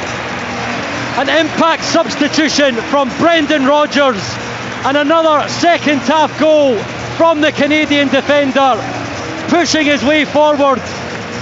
He was chasing what looked to be a difficult ball towards the byline, and somehow he wraps his foot around it and scoops it beyond John McCracken in the Dundee goal. Celtic have the breakthrough inside Celtic Park. It's Celtic 1, Dundee 0. Yeah, and it looked as if it was a little deflection off the defender, just took it into his path, but he never gave it up, and he got himself into that position that he got in at the weekend also, driving into the box as an underlapping sort of fullback, but just doesn't give up on the lost cause, and just takes the goalkeeper by surprise. I think took us all by surprise to put it in the back of the net, but it was a goal that Celtic, was really working hard to try to achieve. They've found it now, obviously with the impact of the subs coming on too, Alistair Johnston being that impact sub, as you say, but it's amazing when you take players off the bench and they make an impact like that, then you can really rely on that. It's a squad now, not a team. We've restarted. Dundee have a free kick on the halfway line as Celtic make the change. James Forrest will replace Yang, who receives an ovation from the supporters around Celtic Park, who are also happy to welcome James Forrest onto the pitch, who, speaking ahead of this game, said he's looking to savour what could be a final season at Celtic Park. Still a big favourite here. Dundee ready to take the free kick and looking to respond as Simon Murray chases, and it's Kyogo who's back doing the defending, and he immediately charges forward. Free kick for the collision between Robertson and Maida. Celtic ready to take quickly. Silla will stand in the way. Engels will look to play the ball off the Dundee midfielder, and now the referee goes to his back pocket and pulls out the yellow card to Mo Silla. Celtic 1, Dundee 0. Yeah, just Mo Silla just standing in the way of the free kick, just allow the rest of his players to get back into position using his experience, but unfortunately for him he picks up a yellow card for it, but doing his team a turn. But that was good defending there from Kyogo, actually back in his box, and he read the situation. He tried to play it down the blind side for a run from Simon Murray, but he was just a little bit quicker and seen the danger. Celtic attacking on the right side. Forrest has the ball. St Mirren are ahead against St Johnstone. That one is now 2-1 in Paisley. And Dundee are ready to make their first change of the evening as Seb Palmer Holden is getting stripped for Tony Docherty. Engels with the ball forward. Luke McCowan takes for Forrest, quickly looking to slip it in field. Dundee will pick up possession with Silla. Silla now faces back as Dundee are closed out in their box, but they managed to navigate around the Celtic front line. Lyle Cameron picks up, moving into the Celtic half, forward for Silla on his right. There's three arriving in the penalty area. Engels is back, keeping a close watch on the trail of Lyle Cameron, and will now play the pass into the 6-yard area for Schmeichel to clear upfield. Forrest takes, but just brings the ball out of there for Robertson. Silla feels like he was dragged back. The referee not interested, and now there could be a counter. It could be 4-on-3 for Celtic. Arne Engels has Hatate coming up on his right to make it 5-on-3. Looks for the through ball. Field for Portales goes down. The referee points to the spot. Oh, it's amazing. Dundee will be furious here because he felt that he had a free kick higher up the pitch on Mo Silla. The referee didn't give it, and then the ball's quickly transferred into their own box, and there was Kyogo, and he was definitely pulled back. It looked as if he was pulled back, and ends up the referee giving a penalty. So the referee has made his decision, pointed to the spot. It's a penalty for Celtic. The announcement made by the PA system, and on the screen says VAR is checking the penalty. They're checking the foul. The Dundee players wait nervously around the penalty area. and Simon Murray and Mo Silla continue their protest towards referee Ross Hardy, and Celtic Park holds its breath. Alistair Johnson putting Celtic in front, his 4th goal in the Premiership in 10 matches, 2 in 2 games, with always previous coming away from home for Celtic. Brendan Rodgers' side about to have the opportunity to stretch their lead from the spot. Yeah, I don't know whether they're checking the penalty or checking the previous foul higher up the pitch. Could be both, actually. That could be what they're checking, as you rightly pointed out, Pat. The Dundee's players were frustrated. No, it's a penalty. But the decision stands. The referee reconfirms by pointing to the spot inside the penalty box. Portales was shown a yellow card there, and amongst all the protests.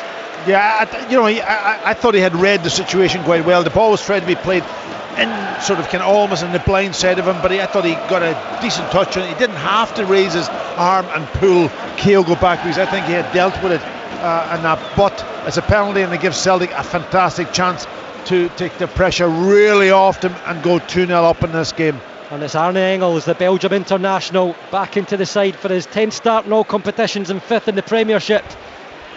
Has the ball in his right hand. The referee has a word with John McCracken on the Dundee goal line. Scored here against Hearts in the 2-0 home win. It was his first. Engels takes a couple of steps back, shooting in to the Jockstein stand, steps up right footed, right down the middle and right into the back of the net, and Arne Engels with a bit of a muted celebration, but the Celtic supporters on their feet. It's Celtic 2, Dundee 0. Yeah, calmly puts the ball puts the goalkeeper the wrong way and just slots it into his left hand side, and that. But that I did say that if Celtic got 1 goal, the floodgates might open. It just knocks the stuffing out of a spirited Dundee performance, a defensive performance, I've got to say then. But now they're 2 goals down. What does the manager do now? Does he change the way that they're going to play? I think he's going to make a change up front. I think it's going to be Simon Murray maybe that's going to come off. He's worked hard on his own, but he is a threat. If you're 2 goals down, he's always a threat. Could you maybe keep him on the pitch and bring somebody alongside him to go with 2 up top? But he's made that change now. Simon Murray has just had a word with the 4th official on his way off. He's clearly still unhappy with the build-up to the Celtic penalty, unhappy with the Celtic goal, and Kilmarnock have taken the lead at Tynecastle. They've turned things around after Hearts opener, and now Dundee will try and test the Celtic defence. Long ball forward, watched by Trusty and Cameron Carter-Vickers. There's a continued cuddle between Ethan Ingram and Austin Trusty in the box, and a bit of a prolonged one, and now they let go, and Ethan Ingram will make his way back to the Dundee defence. Celtic just calmed things down after what has been quite a frantic period to start the second half, or over the midway point of the second 45 minutes, and Celtic in a much more comfortable position now. And you have to say, it does feel like freshness from the substitutes that Brendan Rodgers made to really make that impact to the Celtic team and really switch this game up. Yeah, did we tell who actually came on for Dundee? Sebastian Palmer Holden. Did you give that bit of information out there? It's a long name, I've got to say. I think I did, Pat, but with everything that's happened in the previous spell, I would just gladly accept that you've said that again to re-inform the listeners. Maybe I missed that out. St Mirren are 3-1 up against St Johnstone in Paisley. Celtic have the ball just inside the Dundee half. They're 2-0 ahead against Dundee as it stands. Aberdeen leading by 1-0 against Rangers. Only goal this game is Ross County 0, Hibs 0. Kilmarnock leading away at Tynecastle. Dundee United 1, Motherwell 1. Now it's their rivals Dundee here inside Celtic Park, looking to break forward and give themselves a lifeline in this game. But Daizen Maeda racing back to get in front of Josh Mulligan, who just wanted a split second to think about his options, and the Celtic attacker didn't allow it. Celtic 2, Dundee 0. James Forrest attacking right side. Johnston on the overlap. He tries to slip the ball in field for Kyogo. Celtic still apply the pressure to the back 6 of Dundee in the penalty area. And now Palmer Holden, the Dundee sub, will find Ryan Astley. But there's an issue with the ball. Dundee make that clear to the referee, and he'll come across to check how it is, and he's not happy with the flatness and kicks that one immediately out behind the Dundee goal for John McCracken to receive another. Celtic Park just changes, Pat, where Celtic find that first goal, the atmosphere lifts, the fans become a lot more settled. Settled, that's the word I would use. It become a little bit more sort of calmer, not as frustrated when somebody makes a bad pass from that perspective. But no, they'll be happy, and I think Brendan Rodgers will also be happy. The impact, of course, the substitutions have had, you know, the squad, the key players, as we were Johnson getting a goal, and then of course just settle into the rhythm so easily. Celtic have the ball in the defensive area. Halman Holder is applying the pressure, the young 20-year-old, and he'll manage to force an error from the Celtic back line, and Dundee will have the throw-in thanks to the good work from the man on loan from Bristol City. Scored 4 goals in his first 4 games for Dundee. His only league goal was in the derby against Dundee United. Out Tony Docherty would love his substitute. Have a similar impact to when Brendan Rodgers brought Alistair Johnston off the bench to score the opening goal in this game. He wants a Dundee opener. Astley with the long throw, aiming for the front post. Tati's the one to head away. Cameron's touch, back for Astley. Lyle Cameron takes again with those red boots, slips it forward for Silla, back to goal, uses Ingram. He rolls it with the studs, finds the space to cross, it's teasing, it's over, and it's just missed there by Portales, who had been sent forward. Caused danger in the first half inside the opening minute in the Celtic penalty area, but it's now harmlessly out for a throw on the far side for Dundee to take, and Clark Robertson will make his way forward to take. Score correction, I believe St Mirren are back to only having the 2-1 lead over St Johnstone now in Paisley. We'll get some confirmation of that as the Premiership stands. Celtic top of the table on goal difference, and they're looking to aid their cause here. Maida on the counter, out for Taylor on the left foot, cut back across the box. McCowan picks up, stealing from Lyle Cameron. Taylor has it again, clips it towards the back post. Portales heads away, and Silla will loop it over the head of Alistair Johnston. He can't get in front of the Canadian defender.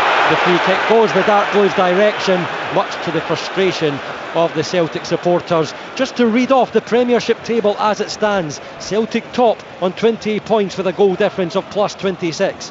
Aberdeen second, joint on 28 points with a goal difference of plus 11. Rangers third, 9 points behind both Celtic and Aberdeen as they're trailing 1-0 at Pittodrie. Dundee United then in fourth, 3 points behind. They're drawing 1-1 with Motherwell. There was a big cheer inside Celtic Park when they heard news of the Aberdeen goal. We'll keep you across the scores as we tick down, approaching the final quarter of this game. Dundee free kick sent forward. Palmer Holden has it, back for Silla, and he's put too much purchase on that one forward as he was aiming for Ethan Ingram, and the ball goes out for the Celtic goal kick. Celtic 2, Dundee 0. You're listening to BBC Sports Sound. Yeah, it's difficult for Dundee. You know, they've been structured to defend for so long in this game. And now they've got to try to find a way that they can actually advance up the pitch a wee bit more and try and create a couple of chances to get back into this game, and then you lose your structure, and that opens up space for Celtic to exploit. As it stands, Dundee would be dropping down to 10th, and the bottom of the table. Hearts will still be bottom on 6 points, Hibs on 7, just above in that relegation playoff spot, and then the Dark Blues in 10th, just a point behind St Johnstone. I wonder if Tony Docherty had a bit of an eye going the second goal behind to Celtic with taking Simon Murray off, and if he just looked for fresh energy from Palmer Holden, who provides that in the forward line. It's a similar shape. He will be looking to stop any further damage from Celtic's front line, which now consists of Maida, Kyogo and James Forrest. Hatate on in the midfield, and they're just passing the ball about at will, almost toying with Dundee as the midfield watch. Now Carter Vickers will collect in the centre circle and play it down to the far side. Johnston for Forrest, looks in field. McCowan there, turns to face the goal, rolls it back for Forrest. Touch with the left foot now onto the right, driving, lifts the crossover, it's high. Maida won't let that put him off chasing it low, as he always seems to do, and he gets in front of Ethan Ingram, and he wants a free kick, as do the Celtic supporters. The referee will give the throw-in to Dundee. Celtic 2, Dundee 0. Yeah, he worked hard to get his body in between the ball and the player, and it looked like as if it was going to be a free kick, but the referee was having none of it and gives the ball back to Dundee. Another change coming up for Celtic. Liam Scales is the player making his way out of the couple of steps that dip down into the Celtic technical area, just diagonally to our left from the commentary position in the main stand. Yeah. Celtic shooting from right to left, Dundee going from left to right. I think it'll be Carter Vickers maybe that he just take back off now just to keep things.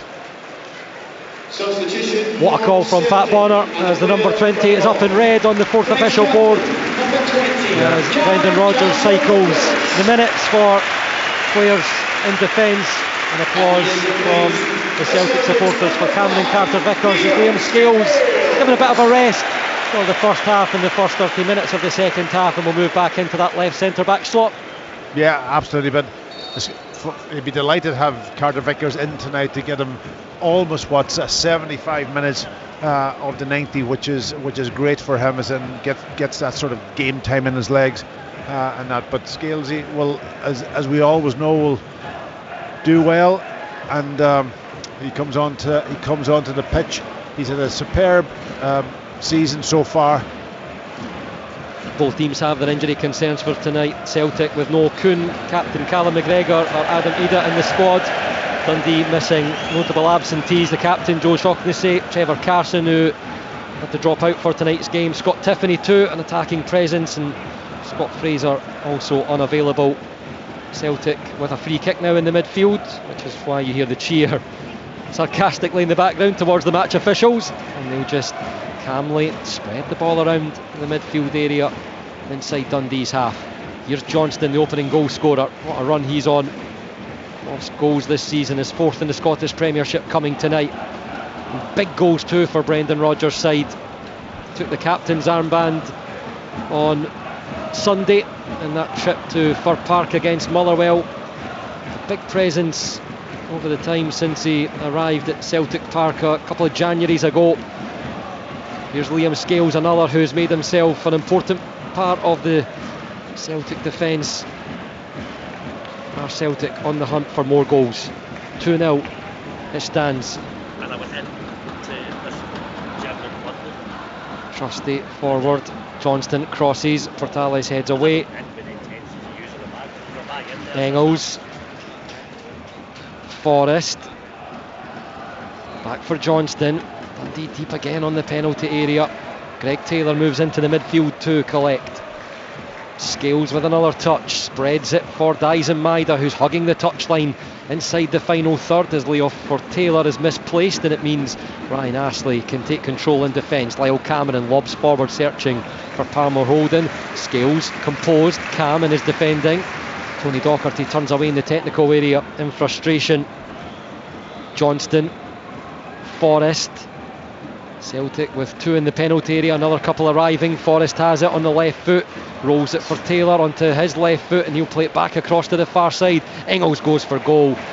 Vicious strike, but it sails over the Dundee crossbar, and it remains Celtic 2, Dundee 0. Johnston with the first, Arne Engels penalty the second. Yeah, was it a hamstring that Greg Taylor had? That he was able, I don't know what his injury was, but I looked a little bit. The space was there for him to take it on and have a strike, but he can almost say, no, I'm not going to chance anything, and he passed it back across to Ingles, and Ingles took the opportunity, but miles over the crossbar. Motherwell have taken the lead at Tannadice, 2-1 ahead now. They opened the scoring before Dundee United levelled, and now back in front, the Steelmen. Dundee themselves haven't won back-to-back league games since March last season.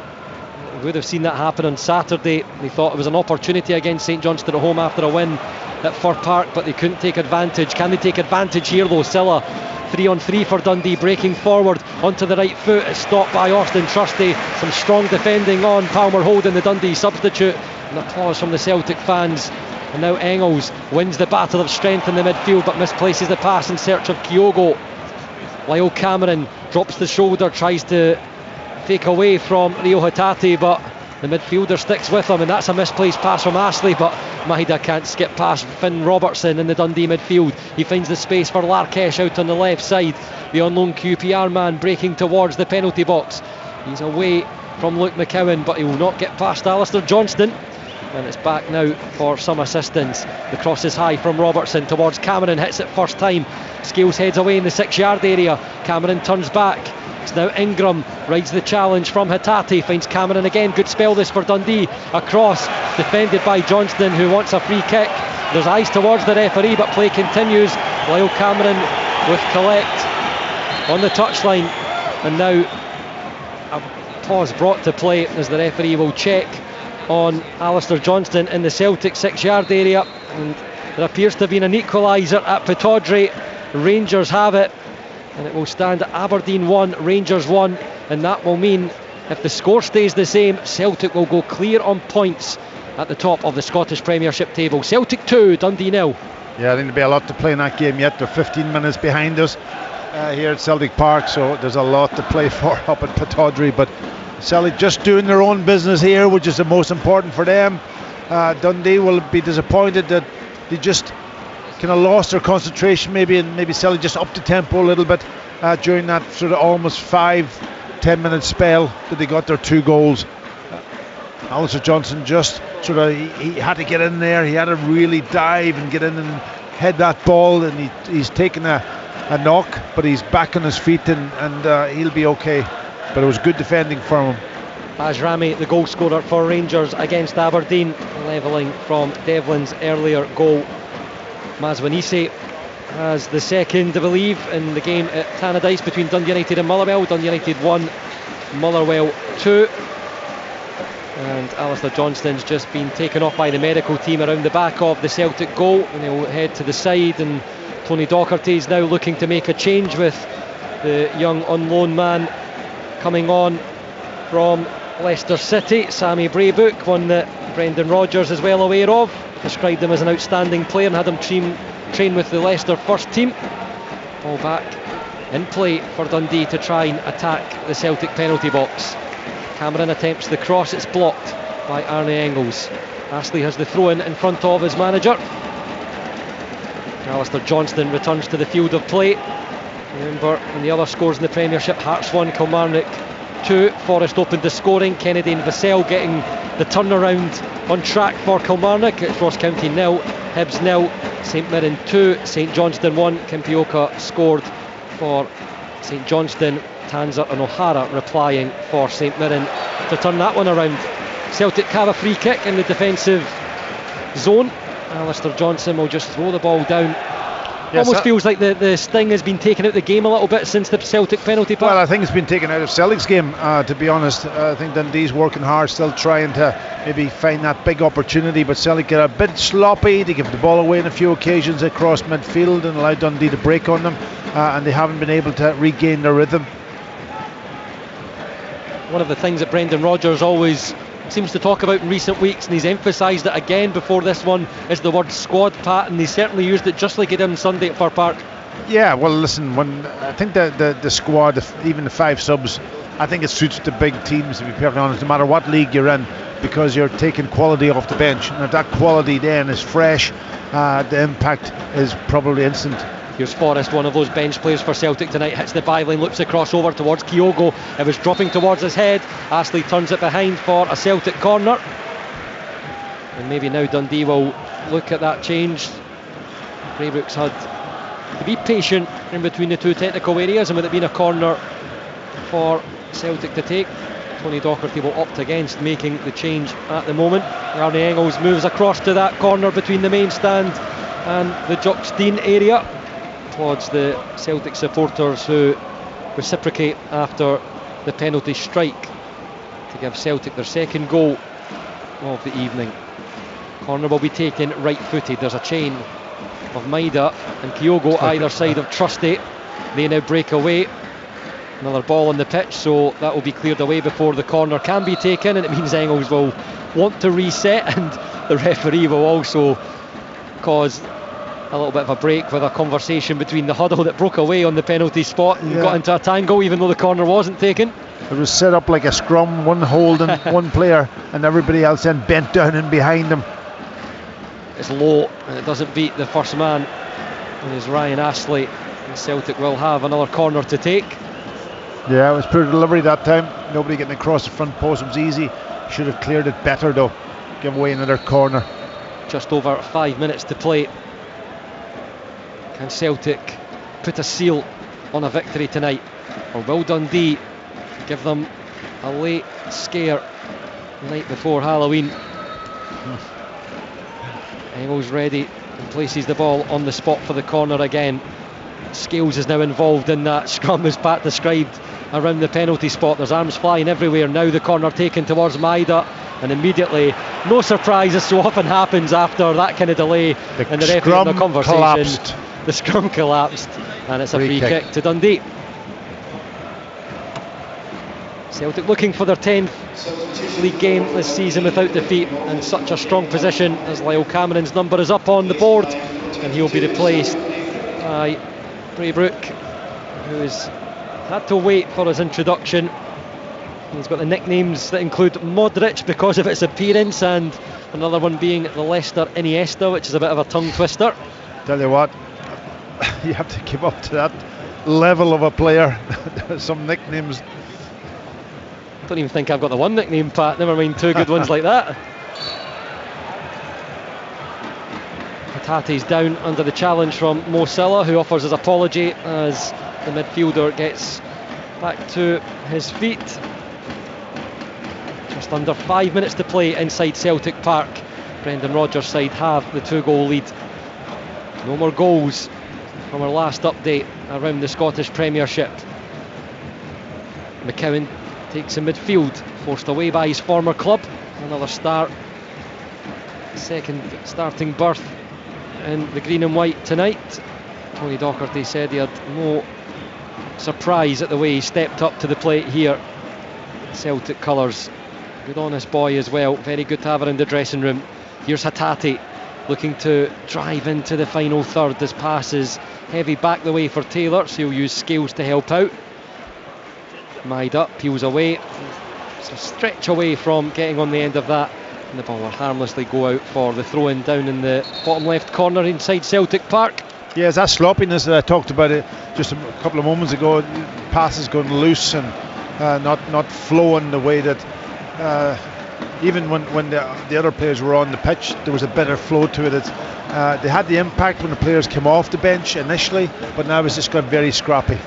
Almost has that feel. Celtic quite happy, another win, and they'll be looking for another clean sheet for Kasper Schmeichel as well to make it 3 in a row since the 2-2 draw here against Aberdeen. And Dundee had a tough run to start this season. They'll just be looking to stop any further damage as the ball's pierced through into the Dundee penalty area, but smothered by John McCracken. Yeah, it's that run again from Alistair Johnston. He picks the ball up on the right, gives it out to Forrest, and then continues his run almost inside right through to heart of the Dundee defence, but the pass was just overhit and went through to the goalkeeper.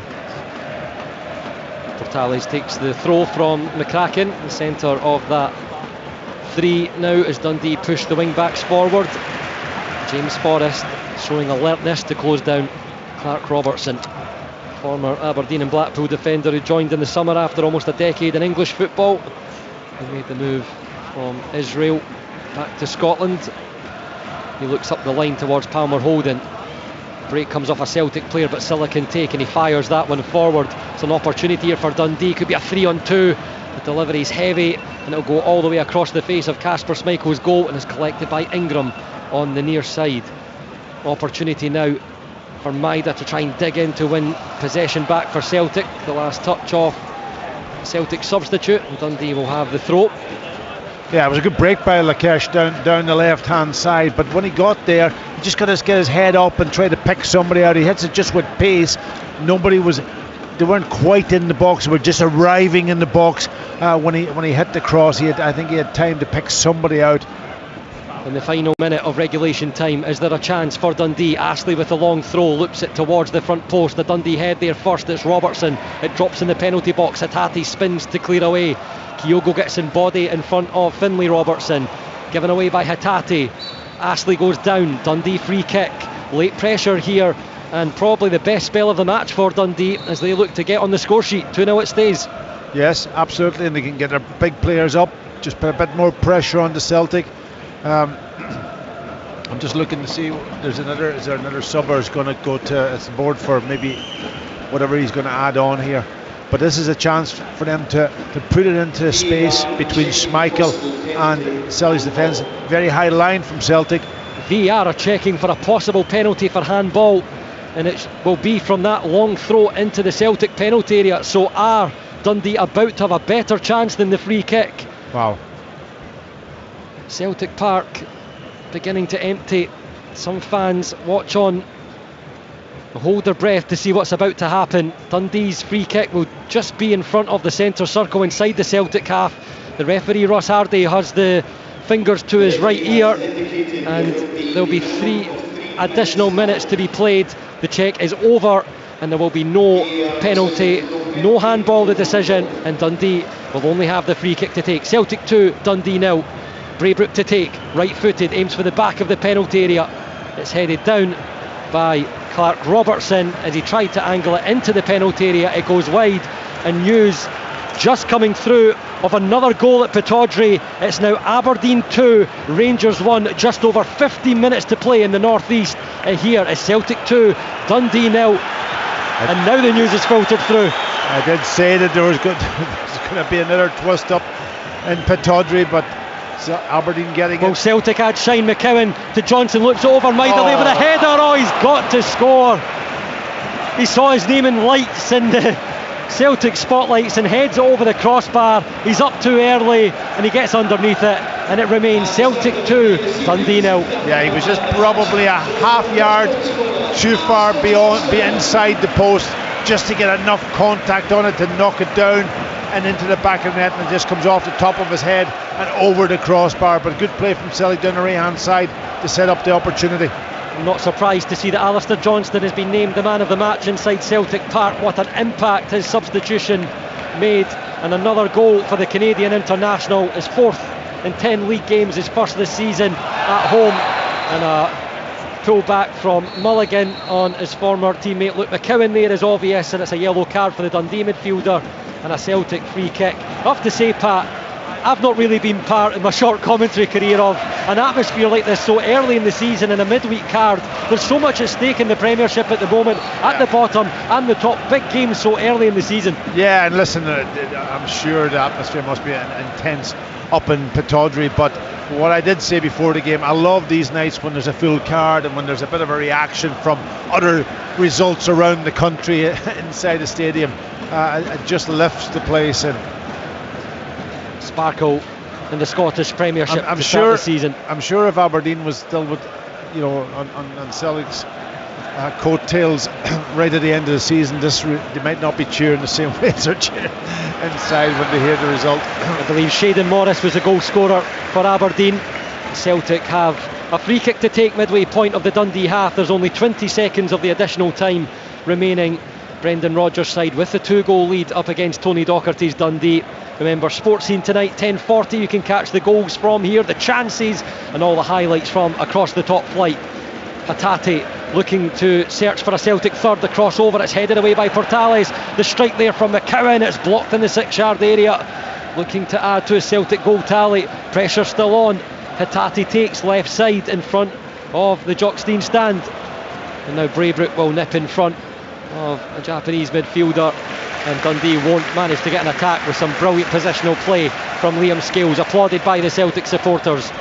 Yeah, what I like now is that when Liam comes onto the pitch and he does these type of things, the fans appreciate it. They have a confidence in him now, don't they? Yeah, they really appreciate his ability and what he's actually doing. When you think back to when he came into the team at the start, they were going, well, who is this player?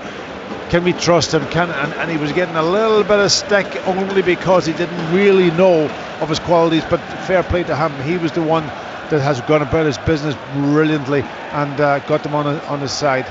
Another frustrating night for Dundee up against the Celtic defence. No matter the changes, only scored once in their last 3 away matches. That will now be 4 as time appears to be up, as the referee looks to his watch and blows the full-time whistle. The two managers shake hands in between the technical areas, and the decision from Brendan Rodgers to switch things up inside the second half made a brilliant impact for the Celtic supporters inside the home stadium. Alistair Johnston, fresh from his goal at Fir Park on Sunday, introduced as a substitute, looked to chase what was a lost ball inside the Dundee penalty area and scooped it beyond Dundee goalkeeper John McCracken. That gave the Celtic supporters a lot more of a settled feeling, and it gave a little bit of confidence to the players. They attacked better, testing McCracken again. Palman Kyogo forcing big saves from the Scotland international call-up, and then Arne Engels making it 2-0 after a penalty decision when Portales dragged back Kyogo in the penalty area, and he stepped up ever so calmly to put the ball right down the middle and make it Celtic 2, Dundee 0. A little bit of late pressure for Tony Docherty's side for a little bit of a positive. He'll be happier to escape with that scoreline possibly after some early threats in the game from Kyogo, who could have opened the scoring much earlier. As it stands, Aberdeen still 2-1 in front at Pittodrie against Rangers. We will cross back over to the coverage available of Open All Mics on BBC Sports Scotland this evening to get the final 10 plus minutes of that one, as that one kicked off later at 8 PM. Remember, Sportscene has all the highlights from the Scottish Premiership tonight at 10:40 on the BBC One Scotland channel. But meanwhile, it finishes here at Celtic Park. Celtic 2, Dundee 0.